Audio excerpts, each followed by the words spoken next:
അതിന് നിലവിളക്ക് ഈ സമരവേദിയിൽ കൊളുത്തുന്നതിനായി പാർട്ടിയുടെ മുതിർന്ന നേതാവും ദേശീയ കൗൺസിൽ അംഗവുമായിട്ടുള്ള ശ്രീ ഡോക്ടർ ടി പി വാവസാനെ ക്ഷണിക്കുന്നു.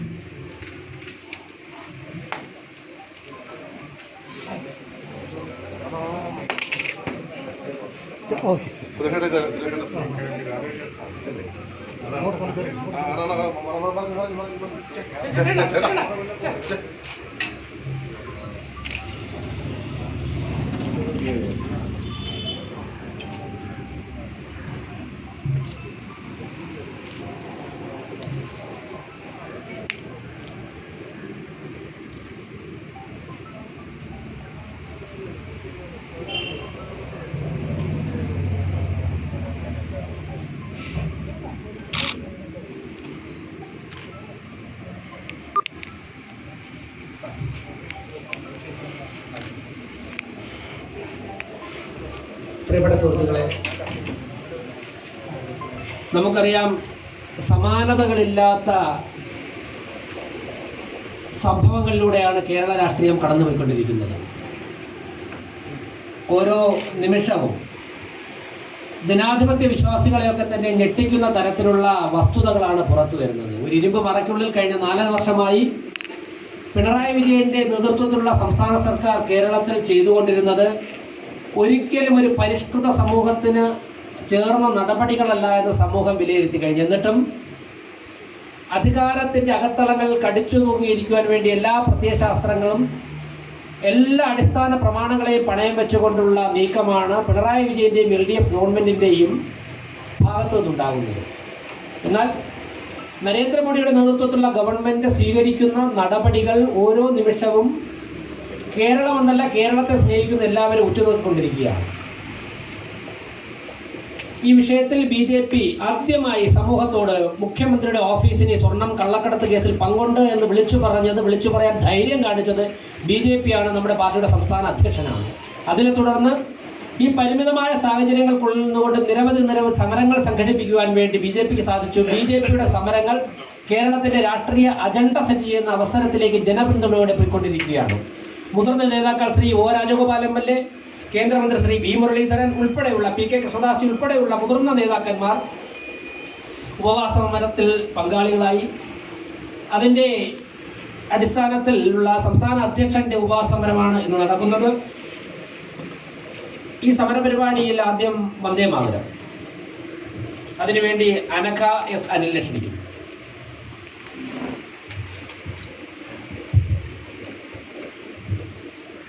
വന്ദേ മാതരം വന്ദേ മാതരം സുജലാം സുഫലാം മലയജ ശീതളാം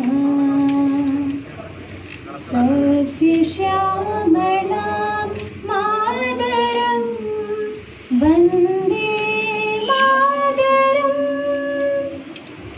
ശുഭ്രജ്യോത്സ്ന പുളകിതയാമിനി ഫുല്ലകുസുമിത ദ്രുമദളശോഭിനി സുഹാസിനി സുമധുരഭാഷിണി സുഖദാം വരദാം മാതരം വന്ദേ വന്ദേ മാതരം വന്ദേ മാതരം. ഭാരത് മാതാ കി ജയ്. ഈ പരിപാടിയിൽ സ്വാഗതം ആശംസിക്കുന്നത് പാർട്ടിയുടെ മുതിർന്ന നേതാവും സംസ്ഥാന ജനറൽ സെക്രട്ടറിയുമായിട്ടുള്ള ശ്രീ ജോർജ് കുര്യനാണ്. അദ്ദേഹത്തെ സ്വാഗതം ആശംസിക്കാൻ ശ്രമിക്കുന്നു.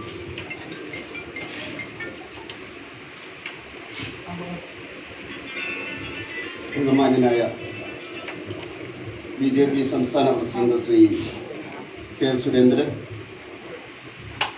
BJPയുടെ മുതിർന്ന നേതാവ് ശ്രീ CK പത്മനാഭൻ, ബഹുമാന്യനായ കേന്ദ്രമന്ത്രി ശ്രീ V മുരളീധരൻ, മഹാരാഷ്ട്ര മുൻ മുഖ്യമന്ത്രി ബഹുമാന്യനായ ദേവേന്ദ്ര ഫഡ്നവിസ്,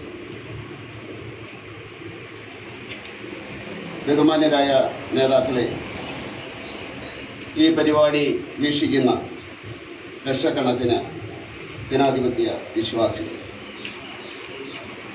കേരളത്തിൽ കേട്ടുകേഴ്വിയില്ലാത്ത സ്വർണ്ണക്കടത്ത് വിവാദം, ആ സ്വർണ്ണക്കടത്തിൻ്റെ ആ കേസിൻ്റെ ഉത്തരവാദിത്വം ഏറ്റെടുത്തുകൊണ്ട് മുഖ്യമന്ത്രി രാജിവെക്കണമെന്ന് ആവശ്യപ്പെട്ടുകൊണ്ട് നിരന്തരമായിട്ടുള്ള സമരത്തിലാണ് ഭാരതീയ ജനതാ പാർട്ടി. ആഗസ്റ്റ് മാസം 1-ാം തീയതി മുതൽ ഭാരതീയ ജനതാ പാർട്ടിയുടെ മുതിർന്ന നേതാക്കൾ ഉപവാസം അനുഷ്ഠിക്കുകയാണ്. ആ റിലേ ഉപവാസ പരിപാടിയുടെ സമാപനമാണെന്ന് BJPയുടെ ആരാധ്യനായ സംസ്ഥാന പ്രസിഡന്റ് ശ്രീ കെ സുരേന്ദ്രൻ ഇന്ന് ഉപവാസം അനുഷ്ഠിക്കുകയാണ്. ഈ സമരം വേറൊരു രൂപത്തിലും ഭാവത്തിലും ശക്തമായിട്ട് വീണ്ടും മുന്നോട്ട് പോവുക തന്നെ ചെയ്യും. ഈ ഉപവാസ സമരത്തിൻ്റെ സമാപന പരിപാടിയിൽ, ഈ സമാപന ഉപവാസത്തിൽ അതിൻ്റെ ഉദ്ഘാടന പരിപാടിയാണ് ഇവിടെ നടക്കുന്നത്. ഈ ഉദ്ഘാടന പരിപാടിയിൽ അധ്യക്ഷത വഹിക്കുന്നത് BJPയുടെ ആരാധ്യനായ നേതാവ്, മുൻ സംസ്ഥാന പ്രസിഡന്റ് ശ്രീ CK പത്മനാഭനാണ്. ശ്രീ കെ സുരേന്ദ്രൻ അദ്ദേഹത്തെ സ്വാഗതത്തോടൊപ്പം അഭിവാദ്യം അർപ്പിച്ചുകൊണ്ട് ഞാൻ ഈ പരിപാടിയിലേക്ക് സ്വാഗതം ചെയ്യുന്നു. BJPയുടെ മുൻ സംസ്ഥാന പ്രസിഡന്റ്, കേന്ദ്രമന്ത്രി ശ്രീ V മുരളീധരൻ, അദ്ദേഹത്തെ ഈ പരിപാടിയിലേക്ക് ഞാൻ സ്വാഗതം ചെയ്യുകയാണ്. ഭാരതത്തിലെ ചെറുപ്പക്കാരായിട്ടുള്ള മുഖ്യമന്ത്രിമാരിൽ പ്രമുഖനായിരുന്ന ശ്രീ ദേവേന്ദ്ര ഫഡ്നവിസ്, അദ്ദേഹമാണ് ഈ പരിപാടി ഉദ്ഘാടനം ചെയ്യുന്നത്. അദ്ദേഹത്തെ ഈ ഉദ്ഘാടന പരിപാടിയിലേക്ക് ഞാൻ സ്വാഗതം ചെയ്യും. അതുപോലെ തന്നെ ലക്ഷക്കണക്കിന് പാർട്ടി പ്രവർത്തകരും പൊതുജനങ്ങളും ഈ പരിപാടി വീക്ഷിച്ചുകൊണ്ടിരിക്കുകയാണ്. അവരുടെ എല്ലാം പിന്തുണയും സഹകരണവും ഞാൻ അഭ്യർത്ഥിക്കുന്നു. അവരെയെല്ലാം ഈ പരിപാടിയിലേക്ക് ഞാൻ സ്വാഗതം ചെയ്യുന്നു. നന്ദി, നമസ്കാരം. ഈ പരിപാടിയിൽ നമ്മുടെ കൊറോണ നിയന്ത്രണങ്ങളൊക്കെ തന്നെ പാലിച്ചാണ് പതിവ് പോലെ നമ്മൾ ഈ പരിപാടി സംഘടിപ്പിക്കുന്നത്. ഇതിൽ പ്രിയപ്പെട്ട പപ്പേട്ടൻ, പാർട്ടിയുടെ മുൻ സംസ്ഥാന അധ്യക്ഷൻ CK പത്മനാഭൻജി, അദ്ദേഹം കണ്ണൂരിൽ നിന്നാണ് ഈ പരിപാടിയിൽ അധ്യക്ഷത വഹിക്കുന്നത്. അതോടൊപ്പം തന്നെ ഈ പരിപാടിയുടെ ഉദ്ഘാടകൻ ബഹുമാനപ്പെട്ട മഹാരാഷ്ട്ര മുൻ മുഖ്യമന്ത്രി ശ്രീ ദേവേന്ദ്ര സിംഗ് ഫഡ്നാവിസ് ജി, അദ്ദേഹം മഹാരാഷ്ട്രയിൽ നിന്ന് ഓൺലൈനിലൂടെ പരിപാടിയിൽ കേരളത്തിലെ പാർട്ടി പ്രവർത്തകരെയും പൊതുസമൂഹത്തെയും അഭിസംബോധന ചെയ്യും. നമ്മുടെ കേരളത്തിൽ നിന്നുള്ള കേന്ദ്രമന്ത്രി ശ്രീ V മുരളീധരൻ ജി, മുരളീധരൻ ഡൽഹിയിലാണുള്ളത്. അദ്ദേഹം ഫഡ്നാവിസ് ജിയുടെ ഉദ്ഘാടനത്തിന് ശേഷം ഡൽഹിയിൽ നിന്നും ഓൺലൈനിലൂടെ കേരളത്തിലെ പൊതുസമൂഹത്തെയും മാധ്യമപ്രവർത്തകരെയും പാർട്ടി പ്രവർത്തകരെയും അഭിസംബോധന ചെയ്യും. ഇപ്പോൾ അധ്യക്ഷ പ്രസംഗമാണ്. അധ്യക്ഷ പ്രസംഗത്തിന് വേണ്ടി പപ്പേട്ടനെ സ്വാഗതം ചെയ്യുന്നു.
ഒരു അല്പം ഇങ്ങനെ മതി മതി മതി.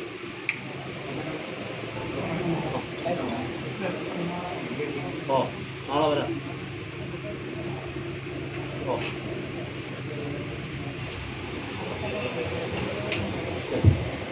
ശരി ശരി അതെ അതെ ശരി ശരി ശരി രാവിലെ വരാം.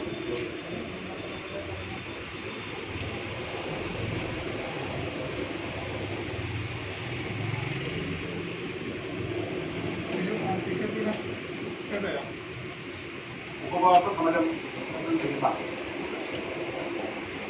ബഹുമാനപ്പെട്ട മുൻ മഹാരാഷ്ട്ര മുഖ്യമന്ത്രി ശ്രീ ഫഡ്നാവിസ് ഈ സമരത്തിന് ഉജ്ജ്വലമായ നേതൃത്വം കൊടുത്തുകൊണ്ടിരിക്കുന്ന ഭാരതീയ ജനതാ പാർട്ടിയുടെ ശക്തനായ സംസ്ഥാന അധ്യക്ഷൻ പ്രിയപ്പെട്ട ശ്രീ കെ സുരേന്ദ്രൻ ഈ പരിപാടിയിൽ നമ്മളെ അഭിമുഖീകരിച്ച് സംസാരിക്കുന്ന നമ്മുടെ പ്രിയങ്കരനായ കേന്ദ്രമന്ത്രി ശ്രീ വി മുരളീധരൻ, പ്രിയപ്പെട്ട വിജയൻ, ജില്ലാ അധ്യക്ഷൻ ശ്രീ വി വി രാജേഷ്, ഈ ഉപവാസ സമരം കണ്ടുകൊണ്ടിരിക്കുന്ന ലക്ഷക്കണക്കിന് പ്രിയപ്പെട്ട സുഹൃത്തുക്കളെ, സ്വർണം കള്ളക്കടത്ത് കേസിന്റെ കേന്ദ്ര സ്ഥാനമായി മാറിയിട്ടുള്ള മുഖ്യമന്ത്രിയുടെ ഓഫീസ് എന്ന സത്യം പുറത്തു വന്ന സാഹചര്യത്തിൽ ബഹുമാനപ്പെട്ട മുഖ്യമന്ത്രി ശ്രീ പിണറായി വിജയൻ ആ പദവി ഒഴിയണം എന്ന് ആവശ്യപ്പെട്ടുകൊണ്ടുള്ള സമര പരിപാടിയാണ് കേരളത്തിലുടനീളം നടക്കുന്നത്. ഭാരതീയ ജനതാ പാർട്ടിയുടെ കേരള ഘടകം ശ്രീ സുരേന്ദ്രന്റെ നേതൃത്വത്തിൽ കഴിഞ്ഞ കാലങ്ങളിൽ ചെറുതും വലുതുമായി പല തലങ്ങളിൽ നടത്തിയിട്ടുള്ള ശ്രദ്ധേയമായ സമരത്തിന് ജനങ്ങളുടെ പിന്തുണ വർദ്ധിച്ചുകൊണ്ടിരിക്കുകയാണ്. ഓഗസ്റ്റ് 1 മുതൽ ആരംഭിച്ച ഉപവാസ സമര പരമ്പരക്ക് അതിന്റെ പരിസമാപ്തി കുറിക്കുന്ന സമരമാണ് ഇന്ന് ശ്രീ സുരേന്ദ്രന്റെ നേതൃത്വത്തിൽ തലസ്ഥാന നഗരിയിൽ നടന്നുകൊണ്ടിരിക്കുന്നത്. ഇന്ന് വളരെയേറെ അമ്പരപ്പിക്കുന്ന ഒരു വാർത്ത കൂടി പുറത്തു വന്നിട്ടുണ്ട്. ഉന്നത വിദ്യാഭ്യാസ വകുപ്പ് മന്ത്രി ശ്രീ കെ ടി ജലീലിനെതിരെ കേന്ദ്ര ധനമന്ത്രാലയം അന്വേഷണത്തിന് ഉത്തരവിടാൻ വേണ്ടി പോകുന്നു എന്നുള്ളതാണ് ആ വാർത്ത. ഇത്തരമൊരു സാഹചര്യം കേരളത്തിന്റെ ചരിത്രത്തിൽ ഇതുവരെ ഉണ്ടായിട്ടില്ല. വിദേശ നാണ്യ ചട്ടം ലംഘിച്ചുകൊണ്ട് UAE കോൺസുലേറ്റിൽ നിന്ന് പലതരത്തിലുള്ള സഹായം മന്ത്രി നേടി എന്ന പ്രാഥമിക അന്വേഷണത്തിന്റെ അടിസ്ഥാനത്തിലാണ് ഇപ്പോൾ കേന്ദ്ര ധനമന്ത്രാലയം പുതിയ അന്വേഷണത്തിന് ഉത്തരവിട്ടിരിക്കുന്നത്. ഇത്തരമൊരു സാഹചര്യത്തിൽ ഒരു നിമിഷം പോലും മന്ത്രിപദത്തിൽ ഇരിക്കുവാനുള്ള അർഹതയും അവകാശവും മന്ത്രി ജലീലിന് നഷ്ടപ്പെട്ടിരിക്കുകയാണ്. ഭരണഘടനാപരമായ ഔചിത്യവും രാഷ്ട്രീയ ധാർമ്മികതയും അല്പമെങ്കിലും ഉണ്ടെങ്കിൽ ഒട്ടും വൈകാതെ മന്ത്രി പദവിയിൽ നിന്ന് രാജിവെച്ചൊഴിയുവാനുള്ള സാമാന്യ മര്യാദ കെ ടി ജലീൽ കാണിക്കണം. കെ ടി ജലീലിനെ മന്ത്രിസഭയിൽ നിന്ന് പുറത്താക്കണം എന്ന് മുഖ്യമന്ത്രിയോട് ആവശ്യപ്പെടാൻ പറ്റുന്ന സാഹചര്യമല്ല ഇപ്പോൾ ഉള്ളത്. മുഖ്യമന്ത്രി തന്നെ അദ്ദേഹത്തിന്റെ പദവി ഒഴിഞ്ഞ് ധാർമ്മികമായ ഉത്തരവാദിത്വം ഏറ്റെടുത്തുകൊണ്ട് മാന്യത കാണിക്കുവാൻ തയ്യാറാവണം എന്നാണ് ഭാരതീയ ജനതാ പാർട്ടി ആവശ്യപ്പെടുന്നത്. ഈ സമരം കേവലം സ്വർണ്ണക്കള്ളക്കടത്ത് കേസ് എന്ന നിലയിൽ മാത്രമല്ല നമ്മൾ കാണുന്നത്. അതിനേക്കാൾ ഉപരി നമ്മുടെ രാഷ്ട്രത്തിന്റെ സുരക്ഷയെ ബാധിക്കുന്ന ഒട്ടനവധി ഗൗരവമുള്ള വിഷയങ്ങൾ ഈ കള്ളക്കടത്ത് കേസിൽ അന്തർഭവിച്ചിട്ടുണ്ട് എന്ന സത്യം പുറത്തു വന്നിരിക്കുകയാണ്. അതുകൊണ്ട് ഇപ്പോൾ BJP ഏറ്റെടുത്ത് നടത്തുന്ന ഈ സമരം കേവലം ഒരു അഴിമതി വിരുദ്ധ സമരം എന്ന നിലയിലല്ല, അതിനേക്കാൾ വലിയ ഒരു മാനം ഈ പോരാട്ടത്തിന് കൈവന്നിരിക്കുകയാണ്. ഇത് രാഷ്ട്രത്തിന്റെ സുരക്ഷ സംരക്ഷിക്കുന്നതിന് വേണ്ടിയുള്ള വളരെ ചരിത്രപരമായ ഒരു ദേശാഭിമാന പോരാട്ടമായി, രാജ്യരക്ഷാ സമരമായി ശ്രീ കെ സുരേന്ദ്രന്റെ നേതൃത്വത്തിലുള്ള ഈ സമരം ഇപ്പോൾ കേരളത്തിൽ മാറിക്കഴിഞ്ഞിരിക്കുകയാണ്. അതുകൊണ്ട് ആ അർത്ഥത്തിലാണ് ഈ സമരത്തെ ജനങ്ങൾ കാണാൻ തുടങ്ങിയിട്ടുള്ളത്. മുഖ്യമന്ത്രി ഞാനൊന്നും അറിഞ്ഞില്ല എന്ന മട്ടിൽ അഭിനയിക്കുകയാണ്. ഏതാണ്ട് 50 മാസം പ്രിൻസിപ്പൽ സെക്രട്ടറി എന്ന നിലയിലും IT മിഷൻ സെക്രട്ടറി എന്ന നിലയിലും മുഖ്യമന്ത്രിയുടെ ഓഫീസിൽ സർവത്ര സ്വാതന്ത്ര്യത്തോടുകൂടി വിരാജിച്ചിരുന്ന ശിവശങ്കർ ഇപ്പോൾ അന്വേഷണത്തെ നേരിട്ടുകൊണ്ടിരിക്കുകയാണ്. കള്ളക്കടത്ത് കേസിലെ മുഖ്യ പ്രതിയായിട്ടുള്ള സ്വപ്ന സുരേഷുമായി ശ്രീമാൻ ശിവശങ്കറിനുള്ള ബന്ധം ഇന്ന് അസന്നിഗ്ധമായി പുറത്തു വന്നു കഴിഞ്ഞിരിക്കുകയാണ്. 50 മാസം സ്വന്തം ഓഫീസിൽ തന്റെ തലക്കു മുകളിൽ എന്ന് തന്നെ പറയാം സർവവിധ സ്വാതന്ത്ര്യത്തോടുകൂടി ഭരണം നടത്തിയ ഒരു സൂപ്പർ മുഖ്യമന്ത്രിയുടെ പദവി നേടിയെടുക്കാൻ കഴിഞ്ഞിട്ടുള്ള ശിവശങ്കർ ഇപ്പോൾ അന്വേഷണ ഏജൻസികളുടെ പിടിയിൽ പ്രതിക്കൂട്ടിൽ നിൽക്കുകയാണ്. എന്നിട്ടും ഈ സംഭവത്തിന്റെ ധാർമ്മികമായ ഉത്തരവാദിത്വം ഏറ്റെടുക്കുവാൻ നമ്മുടെ മുഖ്യമന്ത്രി തയ്യാറായിട്ടില്ല എന്നുള്ളതാണ് പരമാർത്ഥം. വിദേശനാണ്യ ചട്ടം ലംഘിച്ചുകൊണ്ട് UAE കോൺസുലേറ്റിൽ നിന്ന് 4500 കിലോഗ്രാം വരുന്ന പാർസലുകൾ വന്നു എന്ന് പറയുമ്പോൾ ഒരു മന്ത്രിക്ക് അതിനുള്ള അധികാരമുണ്ടോ എന്നുള്ളത് വളരെ അടിസ്ഥാനപരമായി കേൾക്കുന്നു. ഇക്കാര്യത്തെക്കുറിച്ച് പല സംശയങ്ങളും ഉയർന്നു വന്ന സന്ദർഭത്തിൽ നമ്മുടെ പ്രിയപ്പെട്ട ശ്രീ V മുരളീധരൻ ഇത് സംബന്ധിച്ച് വിദേശകാര്യ വകുപ്പിന്റെ നയങ്ങളും അതിന്റെ നിയമങ്ങളും എല്ലാം തന്നെ വളരെ വ്യക്തമായി ജനങ്ങളോട് തുറന്നു പറഞ്ഞിട്ടുണ്ട്. പക്ഷെ ഇവിടെ നമുക്കറിയാം ഏറെ കാലത്തെ പരിശ്രമത്തിന് ശേഷമാണ് കേരളത്തിന്റെ തലസ്ഥാന നഗരിയിൽ UAE ഒരു കോൺസുലേറ്റ് ലഭിച്ചത്. യുണൈറ്റഡ് അറബ് എമിറേറ്റ്സ് എന്ന ആ രാഷ്ട്രം നമ്മുടെ ഭാരതവുമായി വളരെ നല്ല അഭിമാനകരമായ സുഹൃത്ത് വെച്ച് പുറത്തുന്ന ഒരു രാഷ്ട്രമാണ്. അതിന്റെ കോൺസുലേറ്റിനെ കൂടി സംശയത്തിന്റെ മുൻമുനയിൽ നിർത്തുന്ന വിധത്തിൽ കള്ളക്കടത്തും അഴിമതിയും രാജ്യരക്ഷയ്ക്ക് അപകടമുണ്ടാക്കുന്ന തരത്തിലുള്ള പ്രവർത്തനങ്ങളും നടത്തിയിട്ടുള്ള ഈ പ്രതികൾ മുഖ്യമന്ത്രിയുടെ ഓഫീസുമായി നിരന്തരമായി ബന്ധപ്പെട്ടിരുന്നു. മുഖ്യമന്ത്രിയുടെ ഓഫീസിലെ ഉന്നതനായ വ്യക്തി ഇവർക്ക് എല്ലാ വിധത്തിലുള്ള സഹായ സഹകരണങ്ങളും ചെയ്തു കൊടുത്തിരിക്കുന്നു എന്ന കാര്യം ഈ പുറത്തു വന്ന സാഹചര്യത്തിലെങ്കിലും മുഖ്യമന്ത്രി പദം ഒഴിഞ്ഞ് രാജിവെച്ച് മാന്യമായി പുറത്തു വരുവാനുള്ള മര്യാദ കാണിക്കണം എന്നുള്ള ആവശ്യത്തിൽ ഞങ്ങൾ ഉറച്ചു നിൽക്കുകയാണ്. അതുകൊണ്ട് ഈ രാജ്യ സുരക്ഷയ്ക്ക് വേണ്ടിയിട്ടുള്ള ഈ ധാർമ്മിക സമരത്തിന്റെ ദേശീയ പ്രാധാന്യം കണക്കിലെടുത്തുകൊണ്ട് ജനങ്ങൾ ഇന്ന് ഈ സമരത്തെ BJPയുടെ ഈ സമരത്തെ ജനങ്ങൾ ഏതാണ്ട് അംഗീകരിച്ചു കഴിഞ്ഞിരിക്കുകയാണ്. ഈ സമരരംഗത്ത് നിയമസഭയിലെ പ്രമുഖ പ്രതിപക്ഷം എന്ന നിലയിൽ UDF ഉണ്ട് എന്ന് നമുക്കറിയാം. പക്ഷെ UDF-ഉം LDF-ഉം കൂടി സത്യത്തിൽ കള്ളനും പോലീസും കളിക്കുകയാണ്. ഇവർ ഏത് സമയത്താണ് ഒത്തുതീർപ്പിലെത്തുക എന്ന് നമുക്ക് പറയാൻ സാധിക്കുകയില്ല. അതുകൊണ്ട് ജനങ്ങൾക്ക് UDF-ന്റെ സമരത്തെക്കുറിച്ച് ഒട്ടും തന്നെ വിശ്വാസമില്ല. കേരളത്തിലെ ജനാധിപത്യ ദേശാഭിമാനികളുടെ വികാരവും താല്പര്യവും ഉയർത്തിപ്പിടിച്ചുകൊണ്ട് ജനപക്ഷത്ത് നിന്നുകൊണ്ട് മുഖമുഖമായ സമരത്തിന്റെ രണഭൂമിയിൽ ഉയർന്നു നിൽക്കുന്ന പാർട്ടി അത് ഭാരതീയ ജനതാ പാർട്ടിയാണ്. ഈ സന്ദർഭത്തിൽ ഒത്തുകളി രാഷ്ട്രീയം, ഒത്തുതീർപ്പ് രാഷ്ട്രീയത്തിന്റെ കഥകൾ കേരളത്തിൽ നാം കണ്ടിട്ടുള്ളതാണ്. ഈ രണ്ട് മുന്നണികളും ഒരേ നാണയത്തിന്റെ രണ്ട് വശമാണ്, ഒരേ തൂവൽ പക്ഷികളാണ് എന്ന് ഭാരതീയ ജനതാ പാർട്ടിയുടെ ആദ്യകാലം മുതൽക്കുള്ള ആ നിഗമനം അത് വളരെ സത്യമാണ് എന്ന് തെളിയിക്കുന്ന തരത്തിലുള്ള സംഭവ പരമ്പരകളാണ് അടിക്കടി നമ്മുടെ കേരളത്തിൽ ഉയർന്നു വന്നുകൊണ്ടിരിക്കുന്നത്.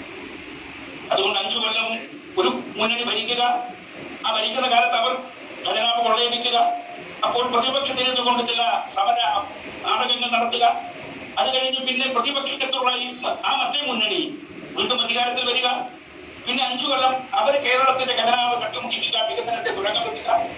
അപ്പോൾ സമരം എന്ന നിലയിൽ ചില സമര നാടകങ്ങളൊക്കെ നടത്തി കേരളത്തിലെ ജനങ്ങളുടെ കണ്ണിൽ കുഴിയിടുക എന്ന ഒരു സമര രീതിയാണ് LDF UDF ഇവിടെ ആവർത്തിച്ചിട്ടുള്ളത്. നമുക്കറിയാം, വരാൻ പോകുന്ന ബംഗാളിലെ തദ്ദേശ സ്വയംഭരണ സ്ഥാപനങ്ങളിലേക്കുള്ള തെരഞ്ഞെടുപ്പിൽ CPM മാർക്സിസ്റ്റ് പാർട്ടി, CPM കോൺഗ്രസും ഒരുമിച്ച് നിന്ന് മത്സരിക്കാൻ വേണ്ടി പോവുകയാണെന്ന് വാർത്ത പുറത്തു വന്നിട്ടുണ്ട്. അത് അവിടെ തുടക്കമാണെങ്കിൽ അതിന്റെ തുടർച്ച എന്നുള്ള നിലയിൽ ഇവിടുത്തെ കേരളത്തിലെ കോൺഗ്രസും മാർക്സിസ്റ്റ് പാർട്ടിയും ഒന്നിച്ച് BJP വിരോധത്തിന്റെ പേരിൽ മാത്രം, മോഡി വിരോധത്തിന്റെ പേരിൽ മാത്രം ഒന്നിച്ചു വരുന്ന ഒരു പുതിയ രാഷ്ട്രീയ ചിത്രത്തിലേക്കാണ് നമുക്ക് കണ്ണുതുറക്കാൻ വേണ്ടി സാധിക്കുക. അതുകൊണ്ട് കേരളത്തിലെ പ്രബുദ്ധരായ ജനാധിപത്യ മൂല്യങ്ങളിൽ വിശ്വസിക്കുന്ന ജനങ്ങൾ, ദേശാഭിമാനികളായിട്ടുള്ള ജനങ്ങൾ, ഈ കേരള സർക്കാർ ദേശീയ വിരുദ്ധ ശക്തികളുടെ ത്രാവണമൊരുക്കുന്ന ഒരു ദേശദ്രോഹ സർക്കാരായി മാറിക്കഴിഞ്ഞു എന്നുള്ള സത്യം മനസ്സിലാക്കിക്കൊണ്ട് ഭാരതീയ ജനതാ പാർട്ടി നടത്തുന്ന ഈ ഐതിഹാസികമായ ചരിത്രപരമായ ഈ ധർമ്മസമരത്തിൽ, രാജ്യരക്ഷാ സമരത്തിൽ അണിനിരക്കുവാൻ മുഴുവൻ കേരളത്തിലെ ജനങ്ങളും മുന്നോട്ട് വരണം എന്ന് സ്നേഹപുരസരം ഈ സന്ദർഭത്തിൽ അഭ്യർത്ഥിക്കുന്നു. നമ്മുടെ പ്രിയങ്കരനായിട്ടുള്ള ശ്രീ K. സുരേന്ദ്രൻ, അദ്ദേഹം ഈ സമരത്തിന് ശക്തമായ തരത്തിൽ തന്നെ നേതൃത്വം കൊടുക്കുകയാണ്. ആ സമരം കേരളത്തിലെ ജനങ്ങൾ ഏറ്റെടുത്ത് കഴിഞ്ഞിരിക്കുകയാണ്. ഈ സന്ദർഭത്തിൽ ഇവിടെ ഈ ഉപവാസം ഉദ്ഘാടനം ചെയ്യാൻ പോകുന്ന നമ്മുടെ ബഹുമാനപ്പെട്ട മുൻ മഹാരാഷ്ട്ര മുഖ്യമന്ത്രി ശ്രീ ഫഡ്നാവിസ്, അതുപോലെയുള്ള ആളുകൾക്കെല്ലാം ഞാൻ പ്രത്യേകമായിട്ടുള്ള ഒരു മംഗളാശംസകൾ നേരുന്നു. പ്രത്യേകിച്ചും ഓണം നമ്മുടെ അടുത്ത് വരികയാണ്. എല്ലാവർക്കും തിരുവോണ ആശംസകൾ നേർന്നുകൊണ്ട് ഞാൻ എന്റെ വാക്കുകൾ ഉപസംഹരിക്കുന്നു. നിങ്ങൾക്ക് എന്റെ അഭിവാദ്യങ്ങൾ.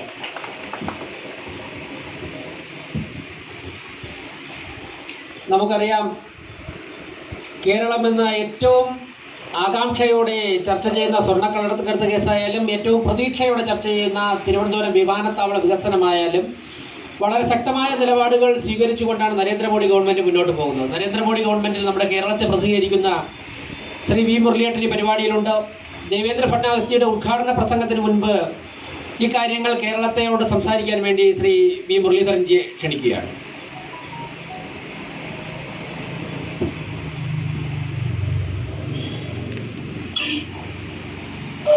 ഇന്ന് ഭാരതീയ പാർട്ടിയുടെ ആഭിമുഖ്യത്തിൽ പാർട്ടിയുടെ സംസ്ഥാന അധ്യക്ഷൻ ശ്രീ K. സുരേന്ദ്രൻ കഴിഞ്ഞ ഏതാണ്ട് 2 ആഴ്ചയിലേറെ കാലമായി, 3 ആഴ്ചയോളമായിട്ട് ഓഗസ്റ്റ് മാസം 1-ാം തീയതി സമരത്തിന് തുടക്കം കുറിച്ച ശ്രീ O. രാജഗോപാലിന് തുടക്കം കുറിച്ച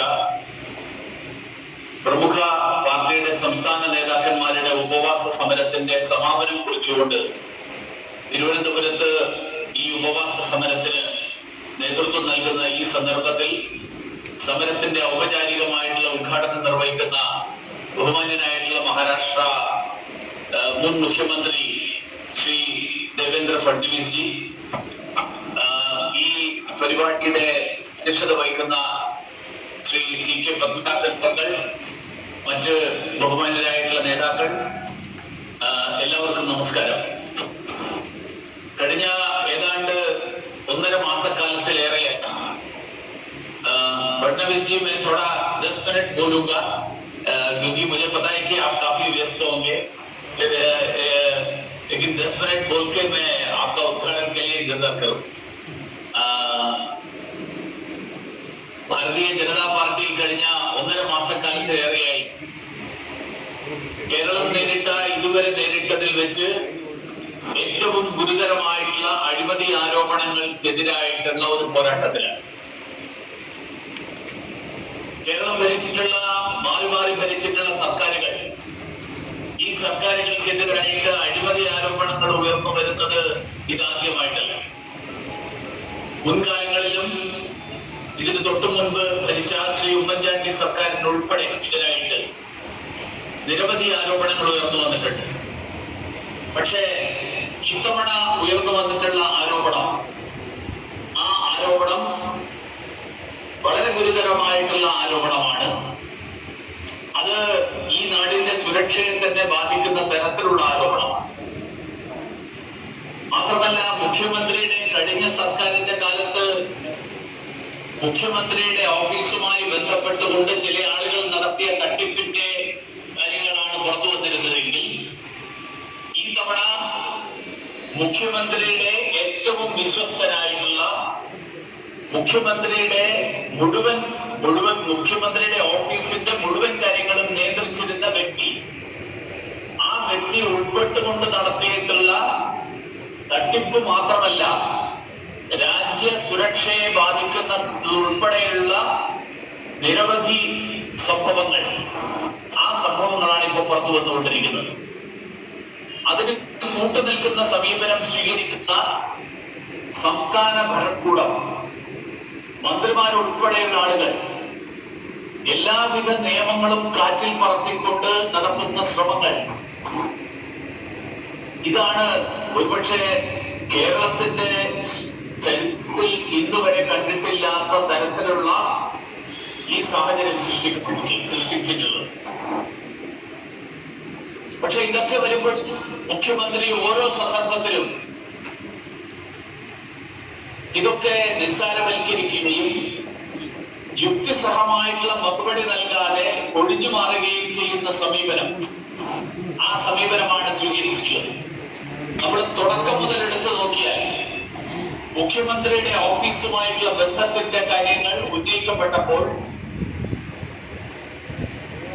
ആ ഘട്ടം തൊട്ട് മുഖ്യമന്ത്രി എടുത്തിട്ടുള്ള സമീപനം, ആ സമീപനം ഈ പ്രശ്നങ്ങളിൽ നിന്ന് ഒഴിഞ്ഞു മാറുന്ന സമീപനമാണ്.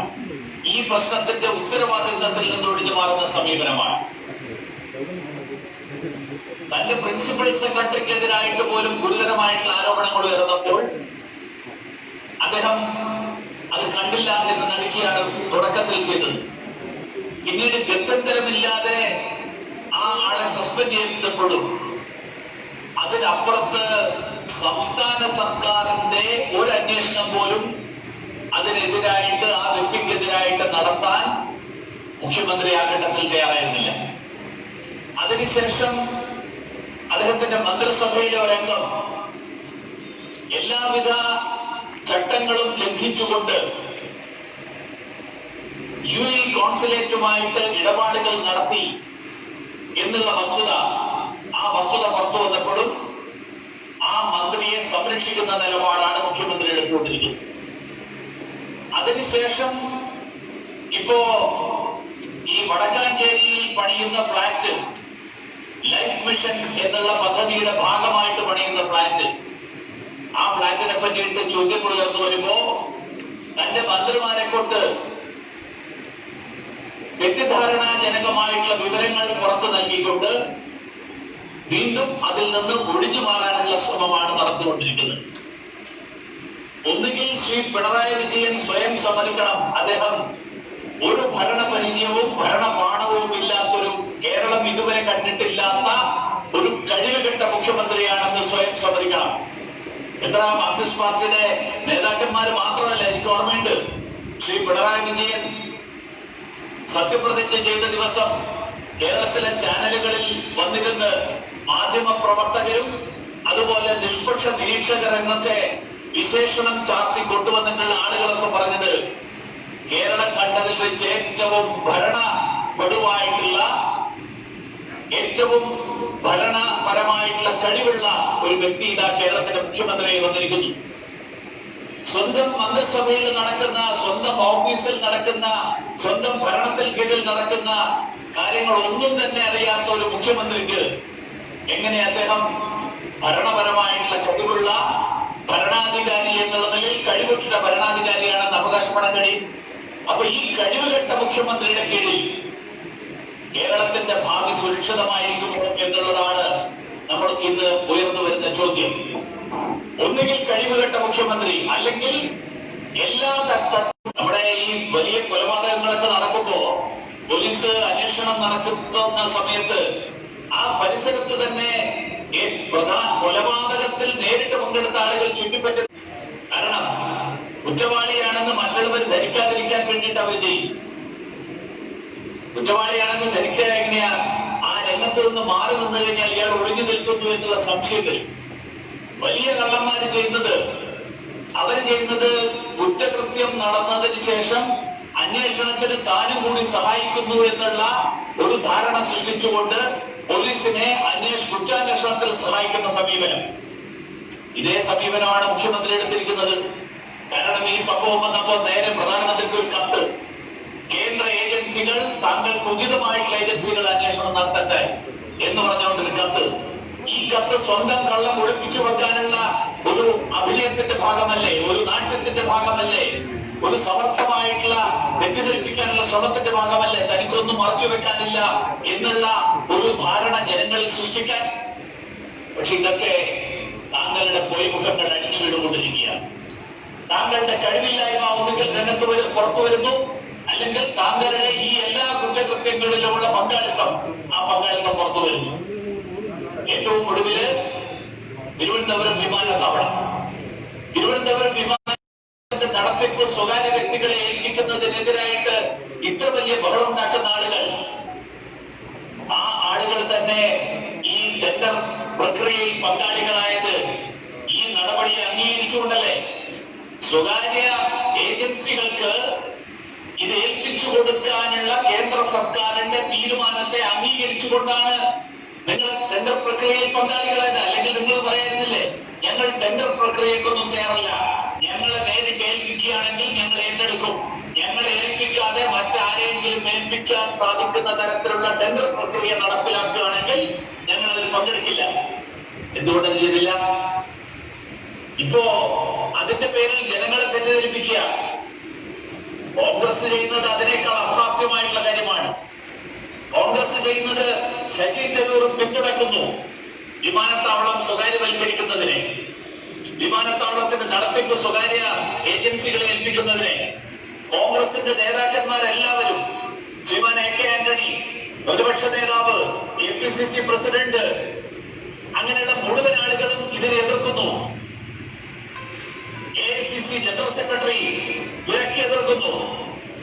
കോൺഗ്രസിന്റെ ഈ തട്ടിപ്പ്, ശശി തരൂർ കോൺഗ്രസിന്റെ നയത്തിനെതിരായിട്ടാണ് ഇത് ചെയ്യുന്നതെങ്കിൽ എന്തുകൊണ്ട് ശശി തരൂരിനെതിരായിട്ട് അച്ചടക്ക നടപടി സ്വീകരിക്കുന്നില്ല? ശശി തരൂരിനെ നിങ്ങളുടെ പാർട്ടിയുടെ നിലപാടിന് വിരുദ്ധമായിട്ടാണ് ശശി തരൂർ നിലപാടെടുത്തിട്ടുള്ളതെങ്കിൽ എന്തുകൊണ്ട് ശശി തരൂരിനെ പുറത്താക്കുന്നില്ല? അപ്പൊ അതിനർത്ഥം എന്താ? അതിനർത്ഥം ഇത് ജനങ്ങളുടെ മുന്നിലുള്ള ഒരു കപട നാടകമാണ്. നിങ്ങൾക്ക് ആത്മാർത്ഥത ഇല്ല എന്നുള്ളത് വളരെ വ്യക്തമാണ്. നിങ്ങളുടെ നിലപാട് എന്താണ് എന്നുള്ളത് ജനങ്ങളോട് തുറന്ന് സൂചിപ്പിക്കണം, തുറന്നു പറയണം. എനിക്ക് CPM-നോടും കോൺഗ്രസിനോടും അഭ്യർത്ഥിക്കാനുള്ളത്, ഇന്ത്യയിൽ തന്നെ ഏറ്റവും പഴക്കം ചെന്ന എയർപോർട്ടുകളിൽ ഒന്നായിട്ടുള്ള തിരുവനന്തപുരത്തെ എയർപോർട്ട്, ആ എയർപോർട്ടിന്റെ നടത്തിപ്പ് സ്വകാര്യ ഏജൻസികളെ ഏൽപ്പിക്കുന്നതിലൂടെ തിരുവനന്തപുരത്തിന്റെ വികസനം, ആ വികസനമാണ് സംഭവിക്കാൻ പോകുന്നത്. തിരുവനന്തപുരത്തിന്റെ വികസനത്തെ തുരങ്കം വെക്കുന്ന സമീപനം, തിരുവനന്തപുരത്തിന്റെ വികസനത്തെ തകിടം മറിക്കുന്ന, അട്ടിമറിക്കുന്ന സമീപനം, ആ അട്ടിമറിക്കുന്ന സമീപനത്തിൽ നിന്ന് കേരള സർക്കാർ പിൻവാങ്ങണം. അല്ലെങ്കിൽ CPM-ന്റെയും കോൺഗ്രസിന്റെയും സ്ഥാനം ചരിത്രത്തിന്റെ ചവറ്റുകൊട്ടയിലായിരിക്കുമെന്ന് തിരുവനന്തപുരത്തെ ജനങ്ങൾ വിധിയെഴുതുമെന്നുള്ള കാര്യത്തിൽ എനിക്ക് ഒരു സംശയമില്ല. അതുകൊണ്ട് ഈ ഒരു സമീപനം മാറ്റിവെച്ചുകൊണ്ട് കേരളത്തിലെ ജനങ്ങൾ ഇവരുടെ രണ്ടു കൂട്ടരുടെയും ഈ നിലപാടുകൾക്കെതിരായിട്ട് ശക്തമായിട്ടുള്ള മുന്നേറ്റത്തിന്റെ ഭാഗമായി ഭാരതീയ ജനതാ പാർട്ടിയുടെ സംസ്ഥാന അധ്യക്ഷൻ ശ്രീ കെ സുരേന്ദ്രന്റെ നേതൃത്വത്തിൽ, ആ നേതൃത്വത്തിൽ അഴിമതിക്കാർക്കെതിരായിട്ട്, രാജ്യദ്രോഹികൾക്കെതിരായിട്ട് ആരംഭിച്ചിട്ടുള്ള ഈ പ്രക്ഷോഭത്തിൽ പങ്കാളികളാകണം എന്ന് വിനയപൂർവ്വം അഭ്യർത്ഥിച്ചുകൊണ്ട് ഞാൻ എന്റെ വാക്കുകൾ അവസാനിപ്പിക്കുന്നു. എല്ലാവർക്കും നമസ്കാരം. നന്ദി മുരളീട്ട. അടുത്തതായി ഈ പരിപാടിയുടെ ഉദ്ഘാടന പ്രസംഗമാണ്. ഉദ്ഘാടന പ്രസംഗം നിർവഹിക്കാൻ വേണ്ടി മഹാരാഷ്ട്രയുടെ മുൻ മുഖ്യമന്ത്രിയും BJPയുടെ പ്രിയപ്പെട്ട നേതാവുമായിട്ടുള്ള ശ്രീ ദേവേന്ദ്ര ഫഡ്നാവിസ്ജിയെ ക്ഷണിക്കുന്നു. ഫഡ്നാവിസ്ജി please.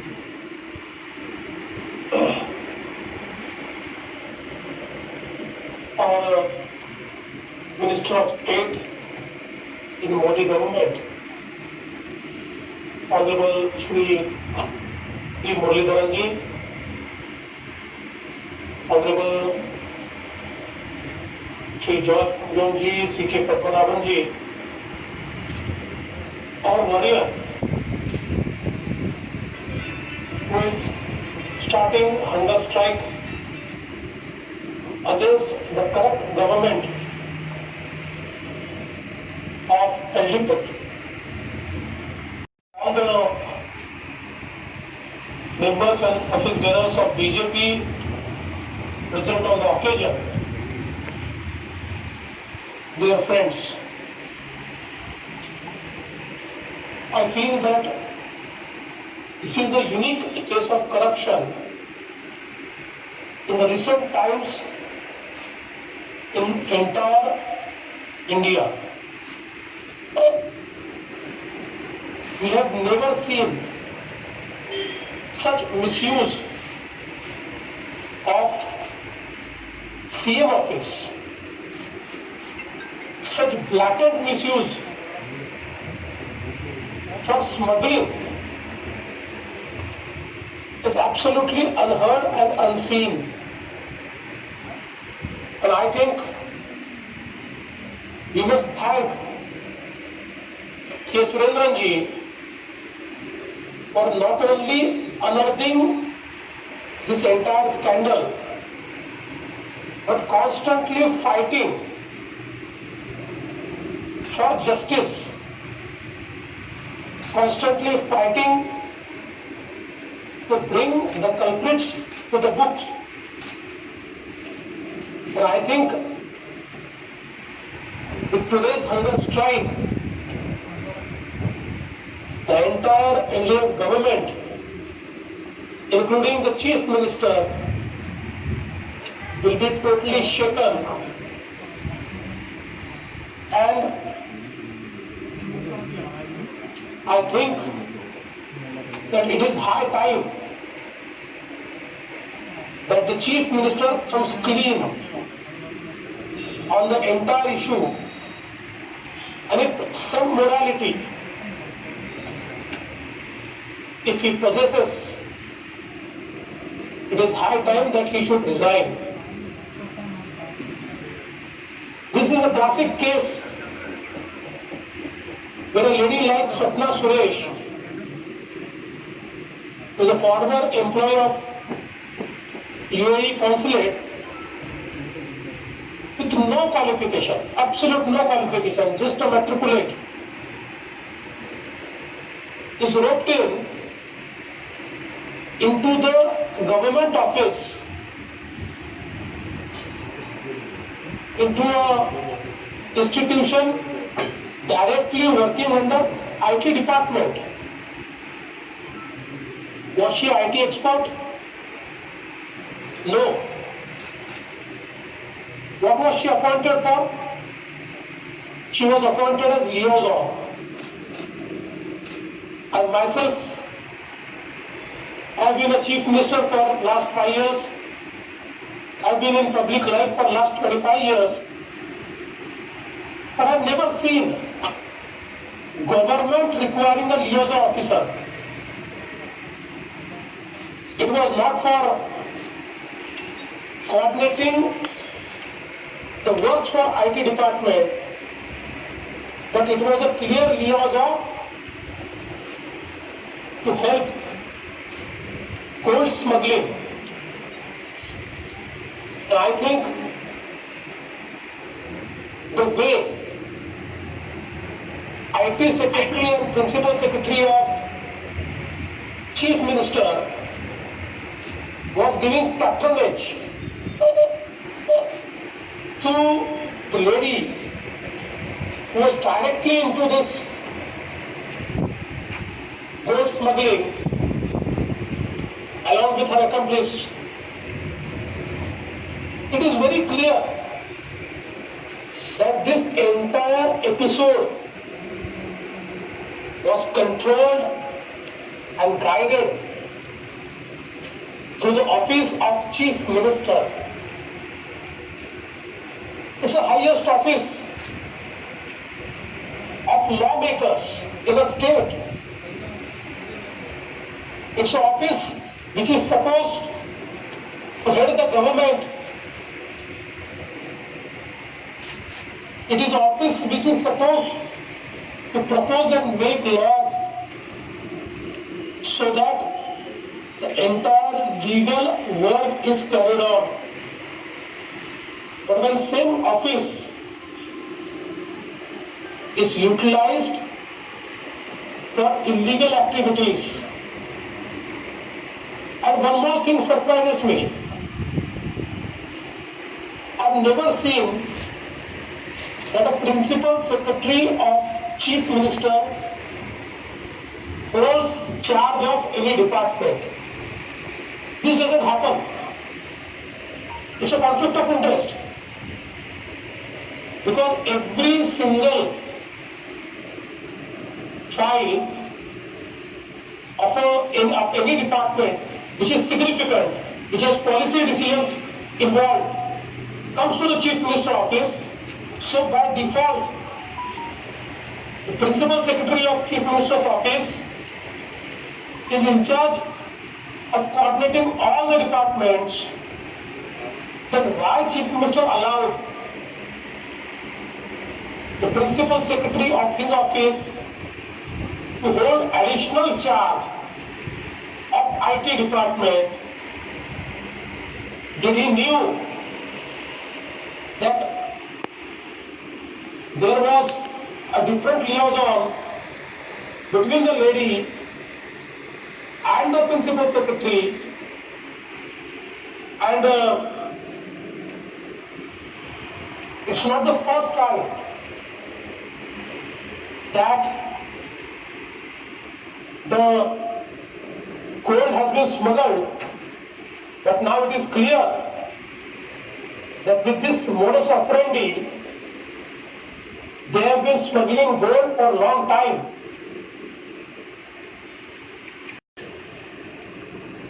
Why Chief Minister was in a denial mode?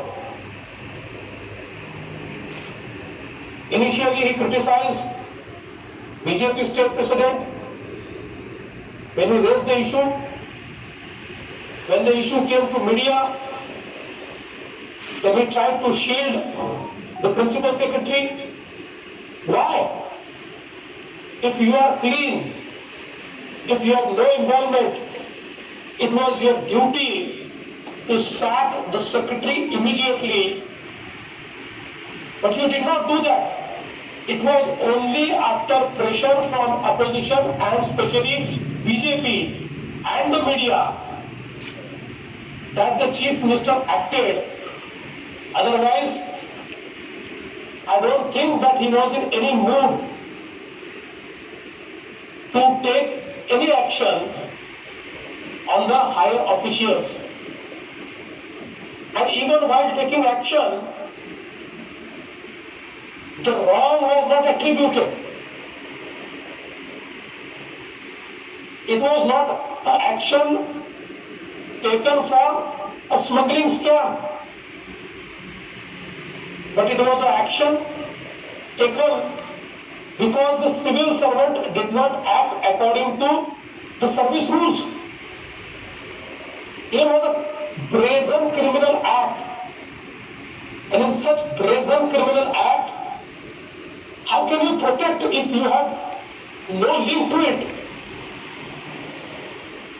And now, fortunately, NIA has taken over the entire case. Had it not been with the NIA, I'm sure the crime branch of the Kerala government and Kerala police was under tremendous pressure to suppress the facts. And now look at the facts which are coming out. It's not mere smuggling of gold. It is a route to provide resources for anti-national activities, for creating internal disturbance in the country. The people who are linked with this gold scam are the same people who have been funding anti-CAA protest, who have been funding the activities which have been anti-national. These are the same people who have been harboring the recruitment to ISIS. And unfortunately, whether it is UDF or LDF, on one agenda they are common, and that is an agenda of supporting these people who are in turn creating disturbances, a truly communal agenda to create disturbance, internal disturbance in not just Kerala, but in different parts of our country. And it is high time that the people of Kerala should be freed from this corrupt LDF who is governing and UDF who was governing. There is a stiff competition of corruption between LDF and UDF, and the number of scams which we have seen in last few years, I think each of the regime, the earlier UDF regime or LDF regime, they are breaking all the records of corruption, whether it is the earlier scams like solar scam or gold scam. There are power brokers. Who is Swapna Suresh? She is a power broker of LDF government, of P. Vijayan's government. How can she have such close relations with so many ministers and dignitaries in the government and the assembly? How can she closely work with all these people if she is just a liaison in the IT department? Why ministers are colliding and collaborating with her on different issues? It's not simple, so simple. It's power broking. We have seen in the earlier government also, the way in the solar scam, people were duped. The people of Kerala were cheated at the instance of another power broker. This system and regime of power brokers and corrupt government should go. It's high time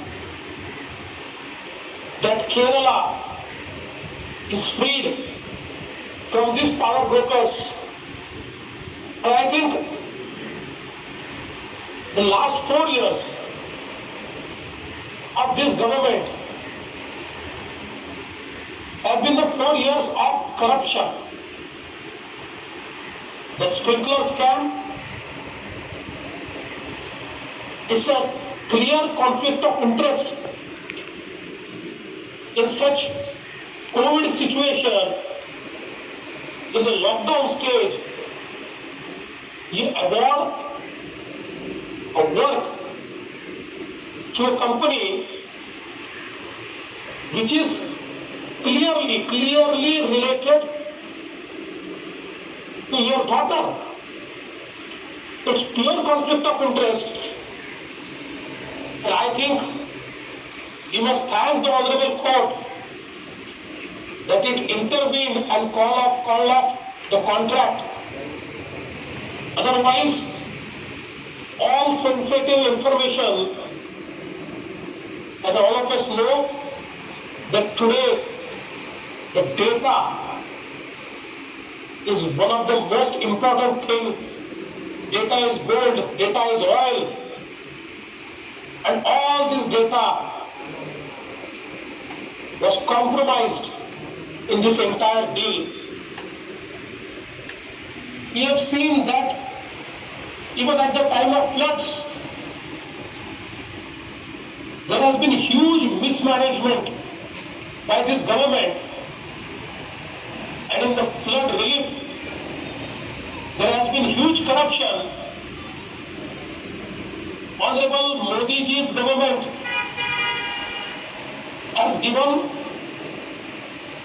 2,600 crores for Kerala rehabilitation. And we want to ask, where is this money? Where have you spent it? There are no records. The way criminals are being protected, a murder convict is seen in a private wedding at same house is something which clearly shows that entire crime syndicate is being harbored at the behest of the government. There have been so many scams. If I start reading all the scams, I think I'll run out of the time. But one thing is clear, that this is a corrupt government. This is a government which is harboring criminals and crime. This is a government which is directly involved in smuggling. This is a government which has been harboring those people who have been supporting anti-national activities and who have been supporting recruitment of Kerala youth into ISIS. And this government is also anti-Hindu government. The customs, traditions of Hindus are disrespected. Why? Secularism means that you should treat every religion at par on the same standards. But for this government, secularism means anti-Hindu activities. Secularism means Hindu bashing. In a country like India, whose heart is Hindu tradition, whose blood is Hindu culture, and Hindus have never disrespected any other religion, we cannot. However, if the government feels that in the name of secularism, Hindus can be bashed, I think it is high time that government realizes that is not going to happen. We have seen the mismanagement of this government and clear disrespect in the Sabrimala issue. And I think one must not forget the way they have treated in this entire issue. Today, we can see that even at the time of Corona, the way numbers are suppressed, the way there has been a mismanagement in the Corona handling, I think there has been a clear failure on the part of this government. I think it is high time that Kerala should start walking hand in hand with Prime Minister Modi ji. LDF and UDF are two sides of same coin.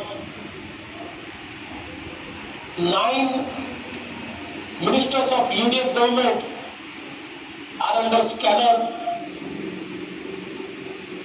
Same is with LDF. So many ministers have to resign, and now this is a scam of scam where the CM office itself is involved into smuggling. I must congratulate Chief K. Surendran ji for fighting like a tiger. It is not a fight to dislodge a government. It is a fight to give justice to the people of Kerala. Kerala deserves a clean government.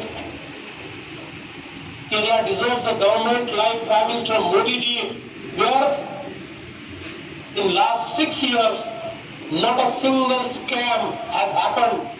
The entire government has been run with utmost transparency. This is what Kerala deserves. And I'm sure, Surendran ji, you have started this upwas, this hunger strike. It is just a beginning.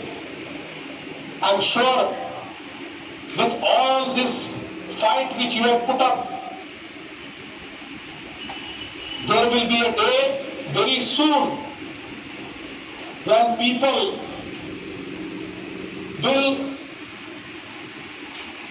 prefer BJP, people will reject LDF and UDF, and they will bring Modi ji's government, a clean, transparent government, a people's government, a government which is pro-development into the state of Kerala. My all best wishes for your hunger strike. The entire nation, the entire BJP is with you. Thank you. Namaskar. നമുക്കറിയാം 27ാമത്തെ വയസ്സിൽ നാഗ്പൂരിന്റെ മേയറും ഏറ്റവും ചെറിയ പ്രായത്തിൽ തന്നെ വളരെ വിജയകരമായി മഹാരാഷ്ട്രയെ 5 വർഷം നയിച്ച മുഖ്യമന്ത്രിയുമാണ് ശ്രീ ദേവേന്ദ്ര ഫഡ്നാവിസ് ജി. കേരളത്തിന്റെ സമീപകാല രാഷ്ട്രീയ സംഭവവികാസങ്ങളെ കുറിച്ച് അദ്ദേഹം വളരെ സമഗ്രമായ വിലയിരുത്തൽ നടത്തി. BJPയുടെ സമരങ്ങൾക്ക് അദ്ദേഹം വൻ പിന്തുണയാണ് നൽകിയിരിക്കുന്നത്. നന്ദി ദേവേന്ദ്ര ഫഡ്നാവിസ് ജി. ഉദ്ഘാടന പ്രസംഗം കഴിഞ്ഞിരിക്കുന്നു. ഞാൻ ഈ അവസരത്തിൽ സമരത്തിന് നേതൃത്വം നൽകുന്ന നമ്മുടെ സംസ്ഥാന അധ്യക്ഷനെ ഹാരാർപ്പണം ചെയ്യുവാൻ വേണ്ടി പാർട്ടിയുടെ മുതിർന്ന നേതാവ് ദേശീയ കൗൺസിൽ അംഗം ശ്രീ ഡോക്ടർ PP വാവ സാറിനെ ക്ഷണിക്കുകയാണ്.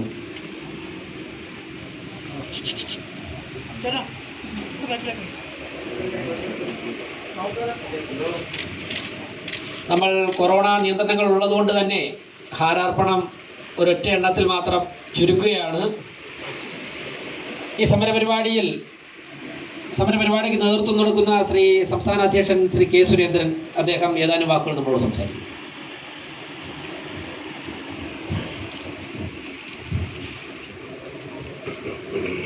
Thank you, Sri Devendra Fadnavis, for your inspiring words. Definitely it will strengthen our continuous agitation against these smugglers on government. Thank you so much. പ്രിയപ്പെട്ട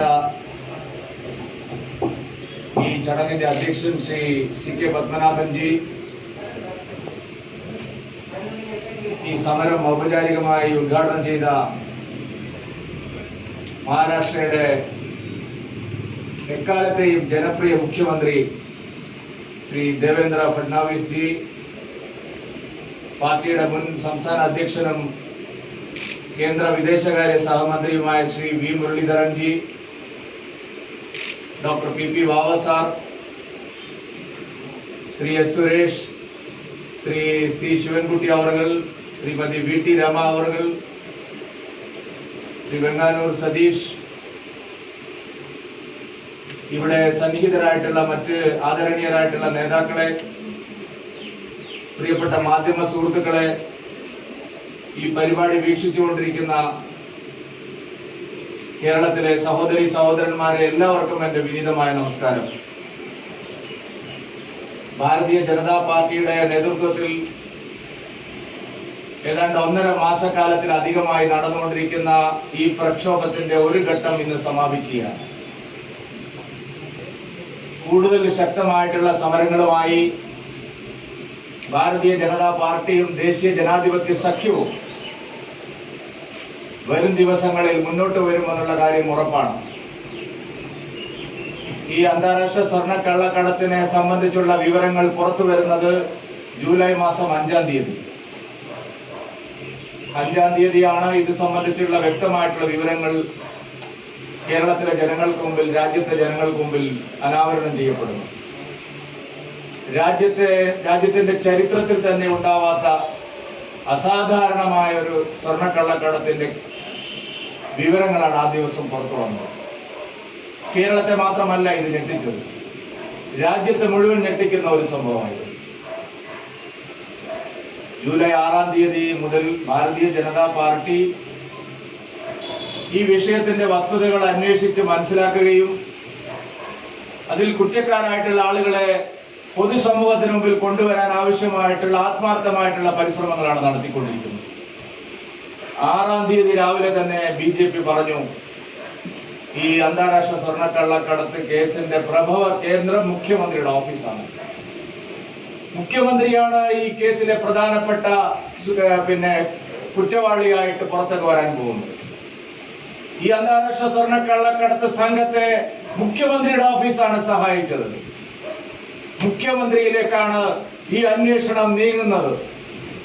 ഭാരതീയ ജനതാ പാർട്ടിയാണ് ആദ്യം ഈ കാര്യം ജനങ്ങളുടെ മുമ്പിൽ വെച്ചത്. അന്ന് നമ്മുടെ പല മാധ്യമ സുഹൃത്തുക്കൾക്ക് പോലും അത്രയങ്ങ് കടന്ന് ചിന്തിക്കേണ്ട ആവശ്യമുണ്ടോ, അതിശയോക്തി കലർന്ന ഒരു വിമർശനമാണോ എന്നുള്ള സംശയം ഉണ്ടായിരുന്നു. ജൂലൈ 6 മുതൽ ഭാരതീയ ജനതാ പാർട്ടി മുന്നോട്ട് വെച്ചിട്ടുള്ള ഈ കേസിനെ സംബന്ധിച്ച വസ്തുതകളെല്ലാം തന്നെ അക്ഷരം പ്രതി തെളിഞ്ഞുകൊണ്ടിരിക്കുകയാണ്. ഇന്ന് വരെയുള്ള സംഭവങ്ങൾ ചൂണ്ടിക്കാണിക്കുന്നത് BJP പറഞ്ഞ എല്ലാ കാര്യങ്ങളും, ഈ വിഷയത്തിൽ എടുത്ത ശക്തമായിട്ടുള്ള നിലപാട് കേരളത്തിന്റെ പൊതുസമൂഹത്തിന് മുമ്പിൽ തെളിഞ്ഞുകൊണ്ടിരിക്കുക. രാജ്യം മുഴുവൻ ഇത് കാതോർത്തുകൊണ്ടിരിക്കുക. ഈ സ്വർണ്ണക്കള്ളക്കടത്ത് കേസിൽ മുഖ്യമന്ത്രിയുടെ ഓഫീസാണ് ഏറ്റവും വലിയ പങ്കാളിത്തം വഹിച്ചിട്ടുള്ളത്. അന്താരാഷ്ട്ര സ്വർണ്ണക്കള്ളക്കടത്ത് സംഘത്തെ വർഷങ്ങളായി സഹായിച്ചു പോന്നിട്ടുള്ളത് മുഖ്യമന്ത്രിയുടെ ഓഫീസാണ്. മുഖ്യമന്ത്രി നേരിട്ട് ചുമതലപ്പെടുത്തിയ അദ്ദേഹത്തിന്റെ പ്രിൻസിപ്പൽ സെക്രട്ടറി അടക്കമുള്ള ഉദ്യോഗസ്ഥന്മാരും പ്രിൻസിപ്പൽ സെക്രട്ടറി വഴി നിയമിതരായിട്ടുള്ള ഈ കള്ളക്കടത്ത് സംഘാംഗങ്ങളും മുഖ്യമന്ത്രിയുടെ ഓഫീസിലെ മറ്റു ഉദ്യോഗസ്ഥന്മാരും എല്ലാം ചേർന്നാണ് ഈ സ്വർണ്ണക്കള്ളക്കടത്ത് കേസിന് എല്ലാ തരത്തിലുമുള്ള സഹായവും നൽകിയത്. മുഖ്യമന്ത്രി ഇത്രയും കാലം പറഞ്ഞുകൊണ്ടിരുന്നത് ഗവൺമെന്റ് ഇതൊന്നും മറച്ചു വെക്കാനില്ല, എന്റെ പ്രിൻസിപ്പൽ സെക്രട്ടറിക്ക് തെറ്റുപറ്റി, അതുകൊണ്ട് അദ്ദേഹത്തെ സ്ഥാനത്ത് നിന്ന് മാറ്റിയെന്നാണ്. പിന്നെ എങ്ങനെയാണ് നിങ്ങൾക്ക് സർക്കാരിനെ ബന്ധപ്പെടുത്താൻ സാധിക്കുന്നത്? ജനങ്ങൾ കേട്ടാൽ ശരിയാണെന്ന് തോന്നുന്ന ഒരു വാദമാണ് മുഖ്യമന്ത്രി ആദ്യം ഉന്നയിച്ചത്. അന്വേഷണത്തിന്റെ ഓരോ ഘട്ടം പുറത്തു വരുമ്പോഴും മുഖ്യമന്ത്രിയുടെ വാദഗതികൾ ഓരോന്നായിട്ട് പൊളിഞ്ഞു വീഴുകയാണ്. എൻഫോഴ്സ്മെന്റ് കോടതിയിൽ പറഞ്ഞിരിക്കുന്നത് ശിവശങ്കർ മാത്രമല്ല ഇതിലെ പ്രതികൾ, മുഖ്യമന്ത്രിയുടെ ഓഫീസിലെ മറ്റുന്നതന്മാരും ഈ കേസുമായി ബന്ധപ്പെട്ടിരിക്കുന്നു എന്നുള്ളതാണ്. എൻഫോഴ്സ്മെന്റ് ഡയറക്ടറേറ്റ് ഈ കേസിലെ പ്രധാനപ്പെട്ട അന്വേഷണങ്ങൾ നടത്തിക്കൊണ്ടിരിക്കുന്ന ഒരു ഏജൻസിയാണ്. ദേശീയ അന്വേഷണ ഏജൻസി NIA അവര് കോടതിയിൽ പറഞ്ഞിരിക്കുന്നത് അധികാരത്തിന്റെ ഇടനാഴികളിൽ സ്വാധീനമുള്ള മറ്റാളുകളാണ് ഈ കേസിന് പിന്നിലെന്നാണ്. അപ്പോ സഖാക്കൾ പറഞ്ഞു, അധികാരത്തിന്റെ ഇടനാഴി എന്ന് പറഞ്ഞാൽ എങ്ങനെയാ മുഖ്യമന്ത്രിയുടെ ഓഫീസ് ആവുക? അധികാരത്തിന്റെ ഇടനാഴി എന്ന് പറഞ്ഞാൽ പിന്നെ ഉമ്മൻചാണ്ടിയുടെ ഓഫീസ് ആവുമോ? അധികാരത്തിന്റെ ഇടനാഴി എന്ന് പറഞ്ഞാൽ രമേശ് ചെന്നിത്തലയുടെ ഓഫീസ് ആവുമോ? അധികാരത്തിന്റെ ഇടനാഴി എന്ന് പറഞ്ഞാൽ BJP ഓഫീസ് ആകുമോ? അധികാരത്തിന്റെ ഇടനാഴി എന്ന് പറഞ്ഞാൽ അത് മറ്റൊരു ഓഫീസുമല്ല, സംസ്ഥാന മുഖ്യമന്ത്രിയുടെ മുഖ്യമന്ത്രിയുടെ ഓഫീസിലെ പ്രമുഖരായിട്ടുള്ള മറ്റുദ്യോഗസ്ഥന്മാർക്ക് ഈ കേസുമായിട്ട് ബന്ധമുണ്ട്. അതുകൊണ്ട് കൂടുതൽ അന്വേഷണങ്ങൾ ആവശ്യമുണ്ട്. എന്താ മുഖ്യമന്ത്രി മറുപടി പറയാത്തത്? മുഖ്യമന്ത്രി ഒരു വാർത്താ സമ്മേളനവും ഇപ്പോൾ നടത്തുന്നില്ലല്ലോ. മുഖ്യമന്ത്രി ജനങ്ങളെ അഭിമുഖീകരിക്കാൻ തയ്യാറാവുന്നില്ലല്ലോ. മുഖ്യമന്ത്രി മാധ്യമങ്ങളെ അഭിമുഖീകരിക്കാൻ തയ്യാറാവുന്നില്ലല്ലോ. മുഖ്യമന്ത്രി എന്തുകൊണ്ടാണ് തന്റെ ഓഫീസുമായി ബന്ധപ്പെട്ട് ഗുരുതരമായി ഉയർന്നു വന്നിട്ടുള്ള ആരോപണങ്ങളെ ശരിവയ്ക്കുന്ന നിഗമനങ്ങൾ അന്വേഷണ ഏജൻസികൾ കോടതിയിൽ സമർപ്പിച്ചിട്ടും അതിനെക്കുറിച്ച് മറുപടി പറയാത്തത്? മുഖ്യമന്ത്രിക്ക് ഇനി അധികം മറുപടി പറയാൻ സാധിക്കില്ല. മന്ത്രിസഭാംഗങ്ങൾ പ്രതിക്കൂട്ടിലായിരിക്കുന്ന കേസാണിത്. അന്താരാഷ്ട്ര സ്വർണ്ണ കള്ളക്കടത്ത് സംഘത്തെ സഹായിച്ചത് കേവലം സർക്കാർ ഉദ്യോഗസ്ഥൻ മാത്രമല്ല, മന്ത്രിമാർ സഹായിച്ചതിന്റെ തെളിവുകൾ പുറത്തു വന്നിരിക്കുന്നു. കേരളത്തിലെ ഏതെങ്കിലും ചരിത്രത്തിൽ, ഇത്രയും കാലത്തെ ചരിത്രത്തിൽ നാം കേട്ടിട്ടുണ്ടോ കേന്ദ്ര ധനകാര്യ മന്ത്രാലയം ഉൾപ്പെടെയുള്ള മന്ത്രാലയങ്ങൾ ഒരു മന്ത്രി നടത്തിയ ചട്ടലംഘനത്തെ കുറിച്ച്, അസാധാരണമായ നടപടികളെ കുറിച്ച് അന്വേഷിക്കാൻ ഒരുങ്ങുന്നു? മന്ത്രി ഇപ്പൊ പറയാ ഏത് അന്വേഷണം നടത്തിക്കൊള്ളട്ടെ, തൂക്കിക്കൊന്നോട്ടെ. അന്വേഷണം നടത്തി തൂക്കിക്കൊല്ലുമോ അതല്ല വെറുതെ വിടുമോ എന്നൊക്കെ അവിടെ ഇരിക്കട്ടെ. മന്ത്രി മറുപടി പറയേണ്ട കാര്യങ്ങളുണ്ടല്ലോ. എന്താണ് ജലീൽ ഒളിച്ചുകളി നടത്തുന്നത്? ഗൗരവമേറിയ ആരോപണങ്ങൾ ഉയർന്നു വന്നപ്പോൾ മതത്തെ കൂട്ടുപിടിച്ച്, മതഗ്രന്ഥത്തെ കൂട്ടുപിടിച്ച് വർഗീയത ഉണ്ടാക്കി രക്ഷപ്പെടാമെന്നാണോ ജലീൽ വിചാരിക്കുന്നത്? പരിശുദ്ധ ഖുർആനെയാണ് നിങ്ങൾ സ്വർണ്ണക്കള്ളക്കടത്തുമായി കൂട്ടിച്ചേർത്തിരിക്കുന്നത്. ഗുരുതരമായ തെറ്റാണ് ശ്രീ കെ ടി ജലീൽ താങ്കൾ കാണിച്ചിരിക്കുന്നത്. ലോകത്തെ കോടാനുകോടി വിശ്വാസികളുടെ ഏറ്റവും പവിത്രമായി കണക്കാക്കപ്പെടുന്ന പരിശുദ്ധ ഖുർആനെ, ആ കടലാസുകളെ നിങ്ങൾ സ്വർണത്തിൽ പൊതിഞ്ഞിരിക്കുകയാണ്. ഖുർആന്റെ കടലാസുകളിലാണ് നിങ്ങൾ കള്ളക്കടത്ത് സ്വർണം പൊതിഞ്ഞിരിക്കുന്നത്. വിശുദ്ധ ഗ്രന്ഥത്തിൽ സ്വർണം കടത്തിയ കുറ്റത്തിനായിരിക്കും ശ്രീ കെ ടി ജലീൽ നിങ്ങൾ ലോകത്തിന് മുമ്പിൽ കുറ്റക്കാരനായി തെളിയാൻ പോകുന്നത്. നോക്ക് എന്ത് നടപടിയാണ് ഒരു മതേതര ഗവൺമെന്റ് ചെയ്യുന്നത്. ലെഫ്റ്റ് ഗവൺമെന്റ് ആണെന്നാണ് പറയുന്നത്. ഞങ്ങൾ സെക്യുലർ ഗവൺമെന്റ് ആണ്. സെക്യുലർ ഗവൺമെന്റിലെ ഒരു മന്ത്രിയാണ് വിശുദ്ധ ഗ്രന്ഥത്തിൽ സ്വർണം കൂട്ടിക്കഴിച്ച് ഇവിടേക്ക് കടത്തിയിരിക്കുന്നത്. വിശ്വാസികൾ ഇതിനെതിരായി രംഗത്ത് വരണം. ഉൽപ്പതിഷ്ഠുക്കളായിട്ടുള്ള കേരളത്തിലെ ഇസ്ലാമിക പണ്ഡിതന്മാർ, സത്യവിശ്വാസികളായിട്ടുള്ള മത നേതാക്കന്മാർ ജലീലിനോട് ഈ കാര്യത്തിൽ വിശദീകരണം ചോദിക്കാൻ തയ്യാറാവണം. മതം ഏറ്റവും പ്രധാനപ്പെട്ട മതത്തിന്റെ ആചാരങ്ങളും അനുഷ്ഠാനങ്ങളും മതശാസനങ്ങളും ഏറ്റവും ശക്തമായി നടപ്പാക്കുന്ന ഒരു മതസമുദായമാണല്ലോ സത്യവിശ്വാസികളായിട്ടുള്ള ഇസ്ലാം മതം. അവരുടെ ആത്മീയ പണ്ഡിതന്മാർ എന്താണ് മൗനം പാലിക്കുന്നത്? സ്വർണ്ണ കള്ളക്കടത്തിന് വിശുദ്ധ ഖുർആനെ ഉപയോഗിച്ച കെ ടി ജലീലിന്റെ നടപടിക്കെതിരായി എന്തുകൊണ്ടാണ് അവർ മൗനം പാലിക്കുന്നത്? എന്താ അധികാരം കെ ടി ജലീലിന്? ഇത്രയധികം കിലോഗ്രാം പാക്കറ്റുകൾ UAE-യിൽ നിന്ന് കടത്താൻ എന്താണ് അധികാരം? ആരാണ് ജലീലിനെ ചുമതലപ്പെടുത്തിയത്? എന്താണ് ശ്രീ പിണറായി വിജയൻ താങ്കൾ അതിനെക്കുറിച്ച് ഒരക്ഷരം പോലും ശബ്ദിക്കാൻ തയ്യാറാവാത്തത്? താങ്കളുടെ മന്ത്രിസഭയിലെ ഒരു അംഗം ഇത്രയധികം ഖുർആൻ കടത്തി എന്ന് പറയുന്നു. ഒരു പാക്കറ്റ് ഞാൻ പൊളിച്ചിരിക്കുന്നു എന്നാണ് പറയുന്നത്. ഒരു പാക്കറ്റിലാണ് എല്ലാം ഇരിക്കുന്നത്. സ്വർണം കടത്താൻ അധികം പാക്കറ്റ് ഒന്നും വേണ്ട. എന്താ ഒരു പാക്കറ്റ് പൊളിച്ചത്? മിസ്റ്റർ കെ ടി ജലീൽ, താങ്കൾ എന്താണ് സി ആപ്റ്റിലേക്ക് കൊണ്ടുവന്ന ഒരു പാക്കറ്റ് സംശയമുള്ളത് കൊണ്ടാണ് പൊളിച്ചത്? ഖുർആനാണ് വന്നത് അല്ലയോ എന്ന് സംശയമുള്ളത് കൊണ്ടാണോ ഒരു പാക്കറ്റ് താങ്കൾ പൊളിച്ചു നോക്കിയത്? എന്ത് അടിസ്ഥാനത്തിലാണ് താങ്കൾ ഒരു പാക്കറ്റ് പൊളിച്ചു നോക്കിയത്? ആ പൊളിച്ചു നോക്കിയ പാക്കറ്റിലെ ഖുർആൻ താങ്കൾക്ക് വായിക്കാൻ വേണ്ടി താങ്കൾ എടുത്തതാണോ? താങ്കളുടെ കയ്യിൽ വേറെ ഖുർആൻ ഇല്ലേ? അതല്ല സംശയമുള്ളതിന്റെ പേരിൽ താങ്കൾ പൊളിച്ചതാണോ? ഇത്രയധികം പാക്കറ്റുകൾ എങ്ങനെയാണ് താങ്കൾക്ക് ഏറ്റുവാങ്ങി സി എഫിലേക്ക് കൊണ്ടുപോകാൻ കഴിയുന്നത് എന്നുള്ള ചോദ്യത്തിന് ഇതേവരെ താങ്കളോ മുഖ്യമന്ത്രി ഉത്തരം പറഞ്ഞിട്ടില്ല. സി എഫ് എങ്ങനെയാണ് ഇതുമായി ബന്ധപ്പെടുന്നത്? ഉന്നത വിദ്യാഭ്യാസ വകുപ്പിന്റെ സ്ഥാപനങ്ങളെ എങ്ങനെയാണ് ഖുർആൻ സൂക്ഷിക്കുന്ന ഇടമായി നിങ്ങൾ പരിവർത്തനം ചെയ്യുന്നത്? നിങ്ങൾക്ക് എങ്ങനെയാണ് കാർഗോ കോംപ്ലക്സിൽ നിന്ന് 20-30 ടൺ സാധനങ്ങൾ കയറ്റാൻ കഴിയുന്ന വലിയ ലോറികളിൽ ഈ പാക്കറ്റുകൾ കടത്താൻ കഴിയുന്നത്? എവിടെ രേഖകൾ? നിങ്ങൾ ഏത് വാഹനം ഉപയോഗിച്ചാണ് സി ആപ്റ്റിലേക്ക് പാക്കറ്റുകൾ കടത്തിയതിന്റെ രേഖകൾ എവിടെ? സർക്കാർ സാധനങ്ങൾ കൊണ്ടുപോകുന്നതിന് ഈ രാജ്യത്ത് നിയതമായ ചട്ടങ്ങളില്ലേ? താങ്കളുടെ ഓഫീസിൽ ആ ഫയലുകൾ സൂക്ഷിച്ചിട്ടുണ്ടോ? മിസ്റ്റർ പിണറായി വിജയൻ, നിങ്ങൾ മറുപടി പറയണം. എവിടെയാണ് രേഖകൾ ഉള്ളത്? സ്വർണ്ണ കള്ളക്കടത്തുകാരുമായി നേരിട്ട് ബന്ധപ്പെട്ടിരിക്കുകയാണ് സംസ്ഥാന മന്ത്രിസഭയിലെ ഒരു അംഗം. എന്നിട്ട് മുഖ്യമന്ത്രി മറുപടി പറയാൻ തയ്യാറാവുന്നില്ല. ഇത്രയും കാലം മുഖ്യമന്ത്രി പറഞ്ഞത് എന്താ? സ്വർണ്ണ കള്ളക്കടത്തുകാരെയൊന്നും ഞങ്ങൾ സഹായിച്ചിട്ടില്ല. ശ്രീ പിണറായി വിജയൻ, താങ്കൾ നേരിട്ടാണ് സ്വർണ്ണ കള്ളക്കടത്തുകാരെ സഹായിച്ചത്. അതാണ് ഈ ലൈഫ് മിഷൻ പദ്ധതിയിലൂടെ പുറത്തു വന്നിരിക്കുന്നത്. താങ്കൾ ചെയർമാൻ ആയിട്ടുള്ള പദ്ധതിയാണ് ലൈഫ് മിഷൻ പദ്ധതി. ആ ലൈഫ് മിഷനാണ് കരാറ് റെഡ് ക്രസന്റുമായി ഒപ്പിട്ടിരിക്കുന്നത്. അതിലാണ് അഴിമതി നടന്നിരിക്കുന്നത്. നോക്കൂ നിങ്ങൾ, ഇതുപോലെ വിചിത്രമായ അഴിമതി നടക്കുന്ന വേറെ ഏതെങ്കിലും ഒരു രാജ്യമുണ്ടോ, ഒരു സ്റ്റേറ്റ് ഉണ്ടോ? ഇന്ത്യയെ അപമാനിക്കല്ലേ ഈ പിണറായി വിജയൻ? 20 കോടി രൂപയുടെ കരാറ്.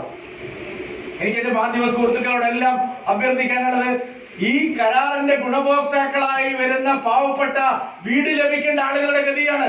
20 കോടി രൂപയിൽ 4.5 കോടി രൂപ കമ്മീഷൻ കൈക്കൂലി, 3.5 കോടി രൂപ GST. അപ്പൊ 20-ന് 8 കോടി രൂപ പോയി. പിന്നെ 12 കോടിയാണ് ബാക്കിയുള്ളത്. ഈ 12 കോടിയിൽ 8 കോടി രൂപ മുടക്കിയ കൈക്കൂലി കൊടുത്ത ആൾക്ക് ഏറ്റവും ചുരുങ്ങിയത് ഒരു 2 കോടി രൂപ അധികം കിട്ടണ്ടേ? അപ്പൊ 8-ന് 10 കോടി അയാൾ കിട്ടണം. പിന്നെ എത്ര ഉണ്ടാവും? പിന്നെ ഈ മുതൽ മുടക്കിന് വരുന്നത് 2 കോടിയാണ്. ഞാൻ ഇന്നലെ അവിടെ പോയി വന്നിട്ടുള്ള ആളാണ്. അവിടെയുള്ള തൂണുകൾ കണ്ടാൽ, അവിടുത്തെ കെട്ടിടം കണ്ടാൽ, അതിന്റെ അടിത്തറ കണ്ടാൽ, അതിലെ കമ്പികൾ കണ്ടാൽ, ആ ഇരുമ്പ് കമ്പികൾ കണ്ടാൽ നമുക്ക് എന്നാണ് അത് ഇടിഞ്ഞു പൊളിഞ്ഞ് വീഴുക എന്ന് പറയാൻ പറ്റില്ല. എന്തായിരുന്നു ഈ കാട്ടു കള്ളന്മാര് പറഞ്ഞത്? ഇവർ പറഞ്ഞത് കൂടുതൽ സുരക്ഷയുള്ള സാങ്കേതിക വിദ്യയാണ് മറ്റേ ഇത് നടന്ന പുതിയ കരാറുകാരെന്നാണ്. പുതിയ കരാറുകാര് കൂടുതൽ സാങ്കേതിക വിദ്യ എന്ന് പറഞ്ഞ വെള്ളാനകളുടെ നാടുകളില് ഒരു കരാറുകാരനെ നമ്മൾ കണ്ടിട്ട്, ആ വെള്ളാനകളുടെ നാടായി കേരളത്തെ അധപ്പതിപ്പിച്ചിരിക്കുകയല്ലേ മിസ്റ്റർ പിണറായി വിജയൻ?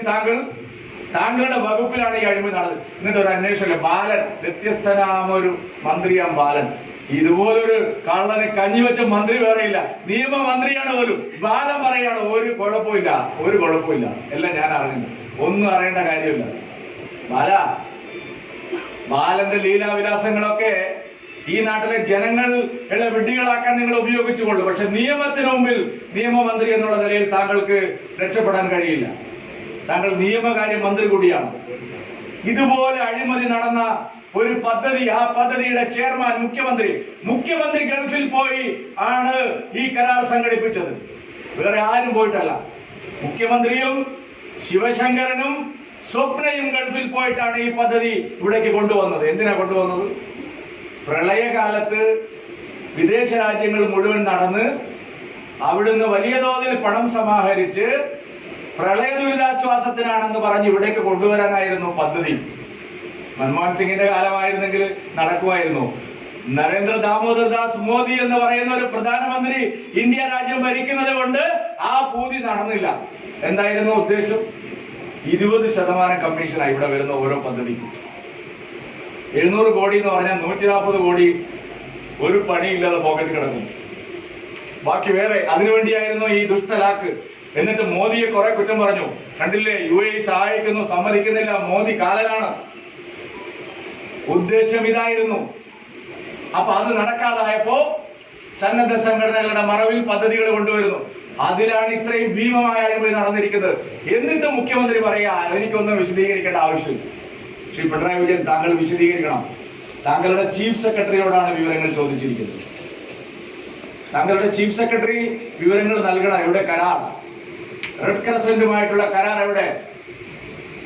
MOU എന്താണ് യഥാർത്ഥത്തിൽ പറഞ്ഞിരിക്കുന്നത്? എന്താണ് മിനിറ്റ്സ്? ആരൊക്കെ ഒപ്പിടാനുണ്ടായിരുന്നത്? എന്താണ് കണ്ടീഷൻസ്? ഒരു കാര്യവും വ്യക്തമാക്കില്ല എന്നാണ് പറയുന്നത്. എല്ലാം നിങ്ങൾക്ക് വ്യക്തമാക്കേണ്ടി വരും ശ്രീ പിണറായി വിജയൻ. താങ്കൾ നടത്തിയിരിക്കുന്നത്, താങ്കളുടെ നേതൃത്വത്തിൽ നടന്നത് ഭീമമായിട്ടുള്ള അഴിമതിയും കൊള്ളയുമാണ്. എന്നിട്ടിപ്പോൾ മാലാക ചമയുകയാണ്. ശ്രീ KT ജലീലിനെ ഈ ഒരു നിമിഷം പോലും താങ്കൾ അവിടെ മന്ത്രിയാക്കി വെക്കാൻ പാടില്ല. പറയാനുള്ള ധാർമ്മികത പിണറായി വിജയൻ ഇല്ലല്ലോ. ഈ കള്ളക്കടത്തിന് മുഴുവൻ നേതൃത്വം നൽകിയ താൻ മുഖ്യമന്ത്രി കസേരയിൽ ഇരിക്കുന്നിടത്തോളം കാലം അതിനുള്ള ധാർമ്മികത താങ്കൾക്കുണ്ടാവില്ല. അത് ഞങ്ങൾക്കറിയാം. പക്ഷേ താങ്കൾ ഒരു സർക്കാരിനെ നയിക്കുന്നത് എല്ലാ ജനാധിപത്യ മര്യാദകളെയും കാറ്റിൽ പറത്തിക്കൊണ്ടാണ്, എല്ലാ തത്വദീക്ഷകളെയും ഇല്ലാതാക്കിക്കൊണ്ടാണ്, എല്ലാ ധാർമ്മിക മൂല്യങ്ങളെയും കവർന്നെടുത്തുകൊണ്ടാണ്. എന്നിട്ടിപ്പോ നല്ല സ്വകാര്യവൽക്കരണത്തിനെതിര്, മുതലാളിത്തത്തിനെതിര് ഇപ്പൊ തിരുവനന്തപുരത്ത് സമരം തുടങ്ങുന്ന. നിങ്ങൾ സമരം തുടങ്ങണം ശ്രീ പിണറായി വിജയൻ.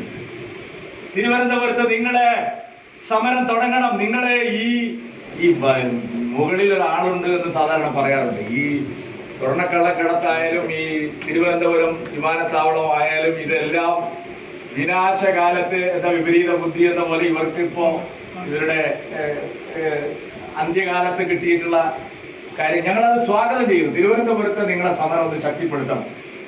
തിരുവനന്തപുരം അന്താരാഷ്ട്ര വിമാനത്താവളവുമായി ബന്ധപ്പെട്ട സമരം നിങ്ങൾ എല്ലാവരും കൂടി ചേർന്നൊന്ന് ശക്തിപ്പെടുത്തണം. ആ ശബരിനാഥ് വെറുതെ ബുദ്ധിമുട്ടിക്കല്ലേ.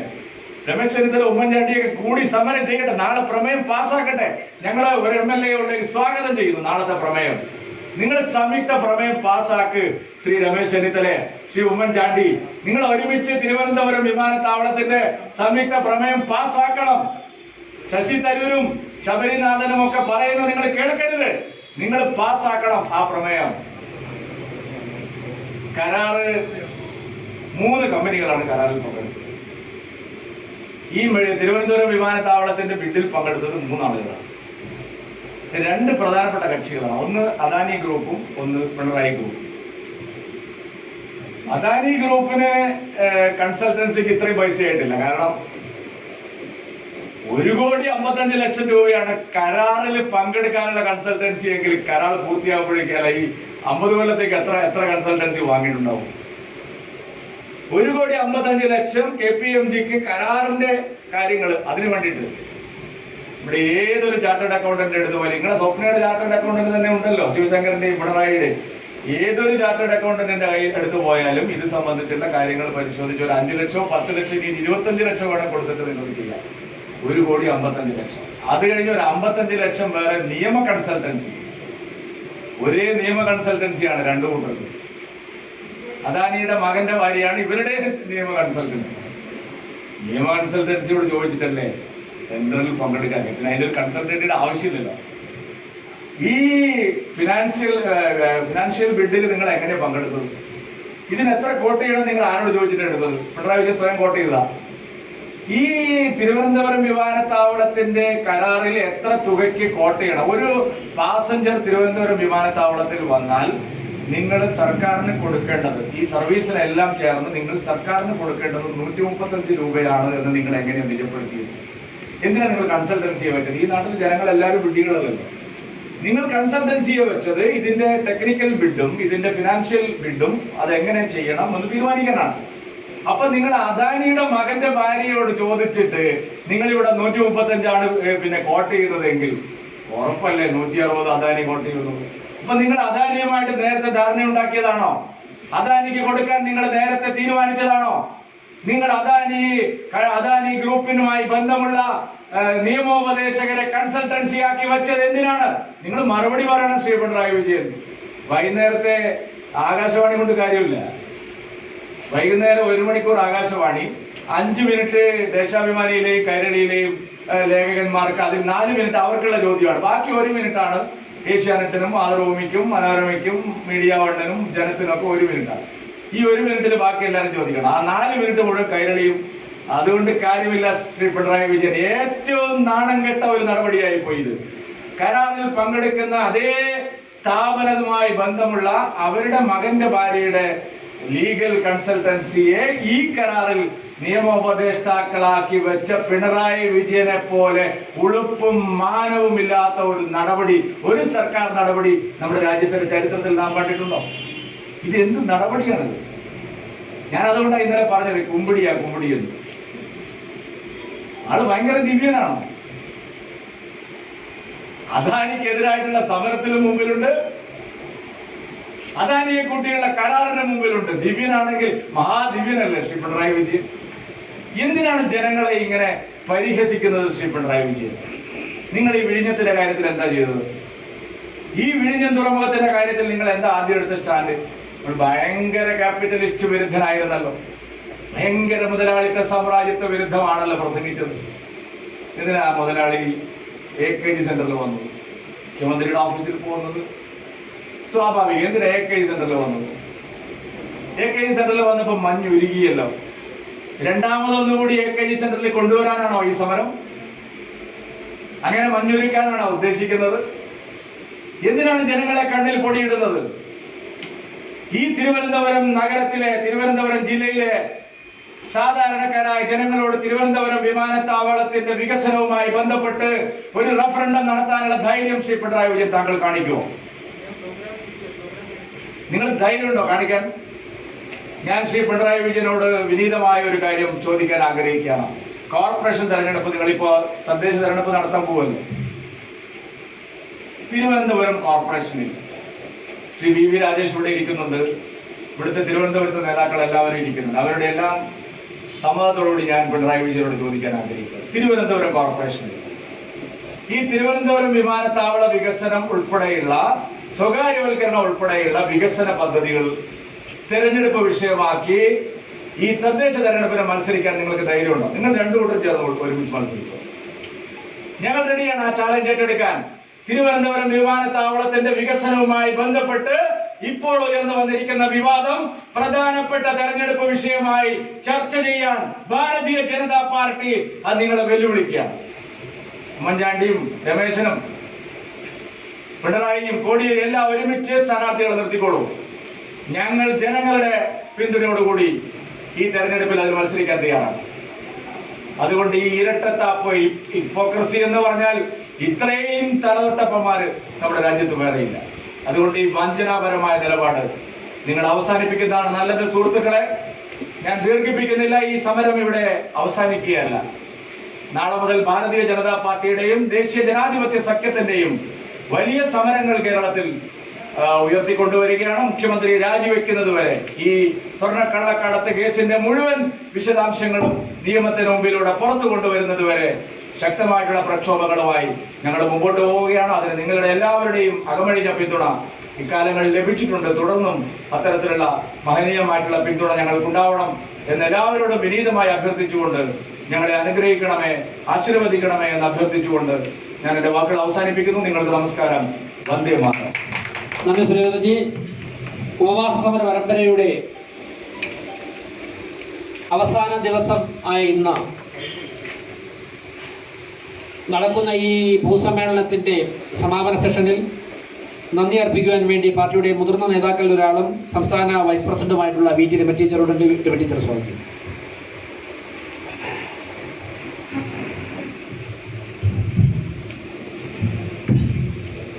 എല്ലാവർക്കും നമസ്കാരം. ഓഗസ്റ്റ് 1-ാം തീയതി മുതൽ കേരള സർക്കാരിൻ്റെ അപലപനീയമായ ഭരണശൈലിക്കെതിരെയും രാജ്യദ്രോഹപരമായ സമീപനങ്ങൾക്കെതിരെയും ഒരു തുറന്നുകാട്ടൽ പ്രഖ്യാപിച്ചുകൊണ്ട് ഭാരതീയ ജനതാ പാർട്ടിയുടെ സമാദരണീയമായ നേതൃത്വം ഉപവാസ സമരം നടത്തിക്കൊണ്ടിരിക്കുകയാണ്. ഇന്ന് ആ സമര പരമ്പരയുടെ അവസാന ദിവസമായ ഇന്ന് ഭാരതീയ ജനതാ പാർട്ടിയുടെ അഭിവന്ദ്യനായ സംസ്ഥാന അധ്യക്ഷൻ ശ്രീ സുരേന്ദ്രൻ ഉപവാസം അനുഷ്ഠിച്ചു കൊണ്ടിരിക്കുകയാണ്.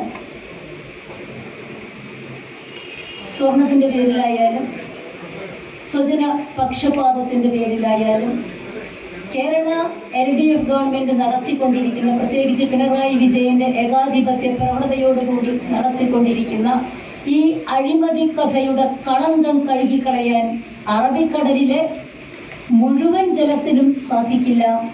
ആ ദുർഗന്ധം, അഴിമതിയുടെ ദുർഗന്ധം കേരള മന്ത്രിസഭയിൽ നിന്ന് എടുത്തു കളയാൻ അറേബ്യൻ നാടുകളിലെ മുഴുവൻ സുഗന്ധദ്രവ്യങ്ങൾക്കും ആകില്ല. അവർക്കെതിരെ ജനങ്ങളുടെ പക്ഷത്ത് നിന്നുകൊണ്ട്, ജനങ്ങളുടെ വികാരം ഏറ്റെടുത്തുകൊണ്ട്, ജനങ്ങൾക്ക് നീതിയും ന്യായവും ധാർമ്മികതയും സംഭാവന ചെയ്യാനാണ് ഭാരതീയ ജനതാ പാർട്ടിയുടെ അഭിവന്ദ്യ നേതൃത്വം ഈ ദിവസങ്ങളിൽ ഉപവാസ സമരത്തിനിരിക്കുന്നത്. ഇന്ന് ഈ ഉദ്ഘാടന സഭയുടെ സ്വാഗതം പറഞ്ഞ ശ്രീ ജോർജ് കുര്യന് നന്ദി അർപ്പിക്കുന്നു. ഈ സഭയിൽ കേരളത്തിലെ സ്ഥിതിഗതികളെ കൃത്യമായി വിലയിരുത്തിക്കൊണ്ട് പ്രോത്സാഹനജനകമായ ഒരു പിന്തുണ പ്രഖ്യാപിച്ചുകൊണ്ട് നമ്മളോട് സംസാരിച്ച കേരളത്തിന്റെ അഭിമാനമായി കേന്ദ്ര മന്ത്രിസഭയിലുള്ള ശ്രീ മുരളീധരന് ഈ സഭയുടെ വളരെ സന്തോഷത്തോടെ സ്നേഹത്തോടെയുള്ള നന്ദി പ്രകടിപ്പിക്കുന്നു. ഈ സഭയിൽ കൃത്യമായി കേരളത്തിന്റെ സ്ഥിതിഗതികൾ വിലയിരുത്തിക്കൊണ്ടാണ് ശ്രീ ദേവേന്ദ്ര ഫഡ്നാവിസ്, മഹാരാഷ്ട്രയിലെ ഊർജ്ജസ്വലനായ മുൻ മുഖ്യമന്ത്രി ശ്രീ ദേവേന്ദ്ര ഫഡ്നാവിസ് ഉദ്ഘാടന പ്രഭാഷണം നടത്തിയത്. അദ്ദേഹത്തിന്റെ തന്നെ ഭാഷയിൽ പറഞ്ഞാൽ, brazen corrupt practices of Kerala government, നിർലജ്ജമായ ഇടതുപക്ഷ സമീപനങ്ങളെ തുറന്നു കാണിച്ചുകൊണ്ടാണ് അദ്ദേഹം വളരെ കൃത്യമായും സൂക്ഷ്മമായും യുക്തിപരമായും കേരള സാഹചര്യങ്ങളെ വിലയിരുത്തിയത്. കേരളത്തിന്റെ ദേശവിരുദ്ധ പ്രവർത്തനങ്ങൾക്ക് ചുക്കാൻ പിടിക്കുന്ന പിണറായി വിജയനെ അവതരിപ്പിച്ചത്. അദ്ദേഹത്തിന്റെ വാക്കുകൾക്ക്, അദ്ദേഹത്തിന്റെ പ്രോത്സാഹന ജനകമായ സമീപനത്തിന് ഈ സഭ നന്ദി രേഖപ്പെടുത്തുകയാണ്. Shri Devendra Fadnavis G, thank you for your encouraging words and the pragmatic analysis of the Kerala political situation. Thank you for your encouragement and the support that you have given us, and for exposing the crimes and corruption of Kerala. You have unveiled this fact in front of the entire India. Thank you, sir, once again. ഈ പരിപാടിയിൽ വളരെ വൈകാരികമായ രീതിയിൽ ആവേശോജ്വലമായി ഈ കേരളത്തിന്റെ പ്രശ്നങ്ങളെ വിലയിരുത്തിക്കൊണ്ട് ഇന്ന് ഉപവസിച്ചുകൊണ്ടിരിക്കുന്ന Shri K സുരേന്ദ്രന്റെ വാക്കുകൾക്കും ഞാൻ ഈ അവസരത്തിൽ നന്ദി രേഖപ്പെടുത്തുന്നു. Thank you Rajesh for the compère. And ഇവിടെ കൂടിയ എല്ലാവർക്കും, ഇവിടുത്തെ മാധ്യമ സുഹൃത്തുക്കൾക്ക്, ഈ വാക്കുകൾ കേട്ടുകൊണ്ടിരിക്കുന്ന കണ്ടുകൊണ്ടിരിക്കുന്ന കേരളത്തിലെയും ഭാരതത്തിലെയും പ്രബുദ്ധരായ ജനങ്ങൾക്ക് ഞങ്ങളുടെ നന്ദിയും കൃതജ്ഞതയും സന്തോഷവും രേഖപ്പെടുത്തുന്നു. അതോടൊപ്പം കൊറോണയുടെ ഇരുണ്ട ദിനങ്ങളിലും മനസ്സിന് പ്രതീക്ഷ നൽകുന്ന ഓണത്തിന്റെ ആശംസകളും അർപ്പിക്കുന്നു. നന്ദി, നമസ്കാരം, വന്ദേ മാതരം. ഈ പരിപാടി ഇവിടെ സമാപിക്കുന്നു.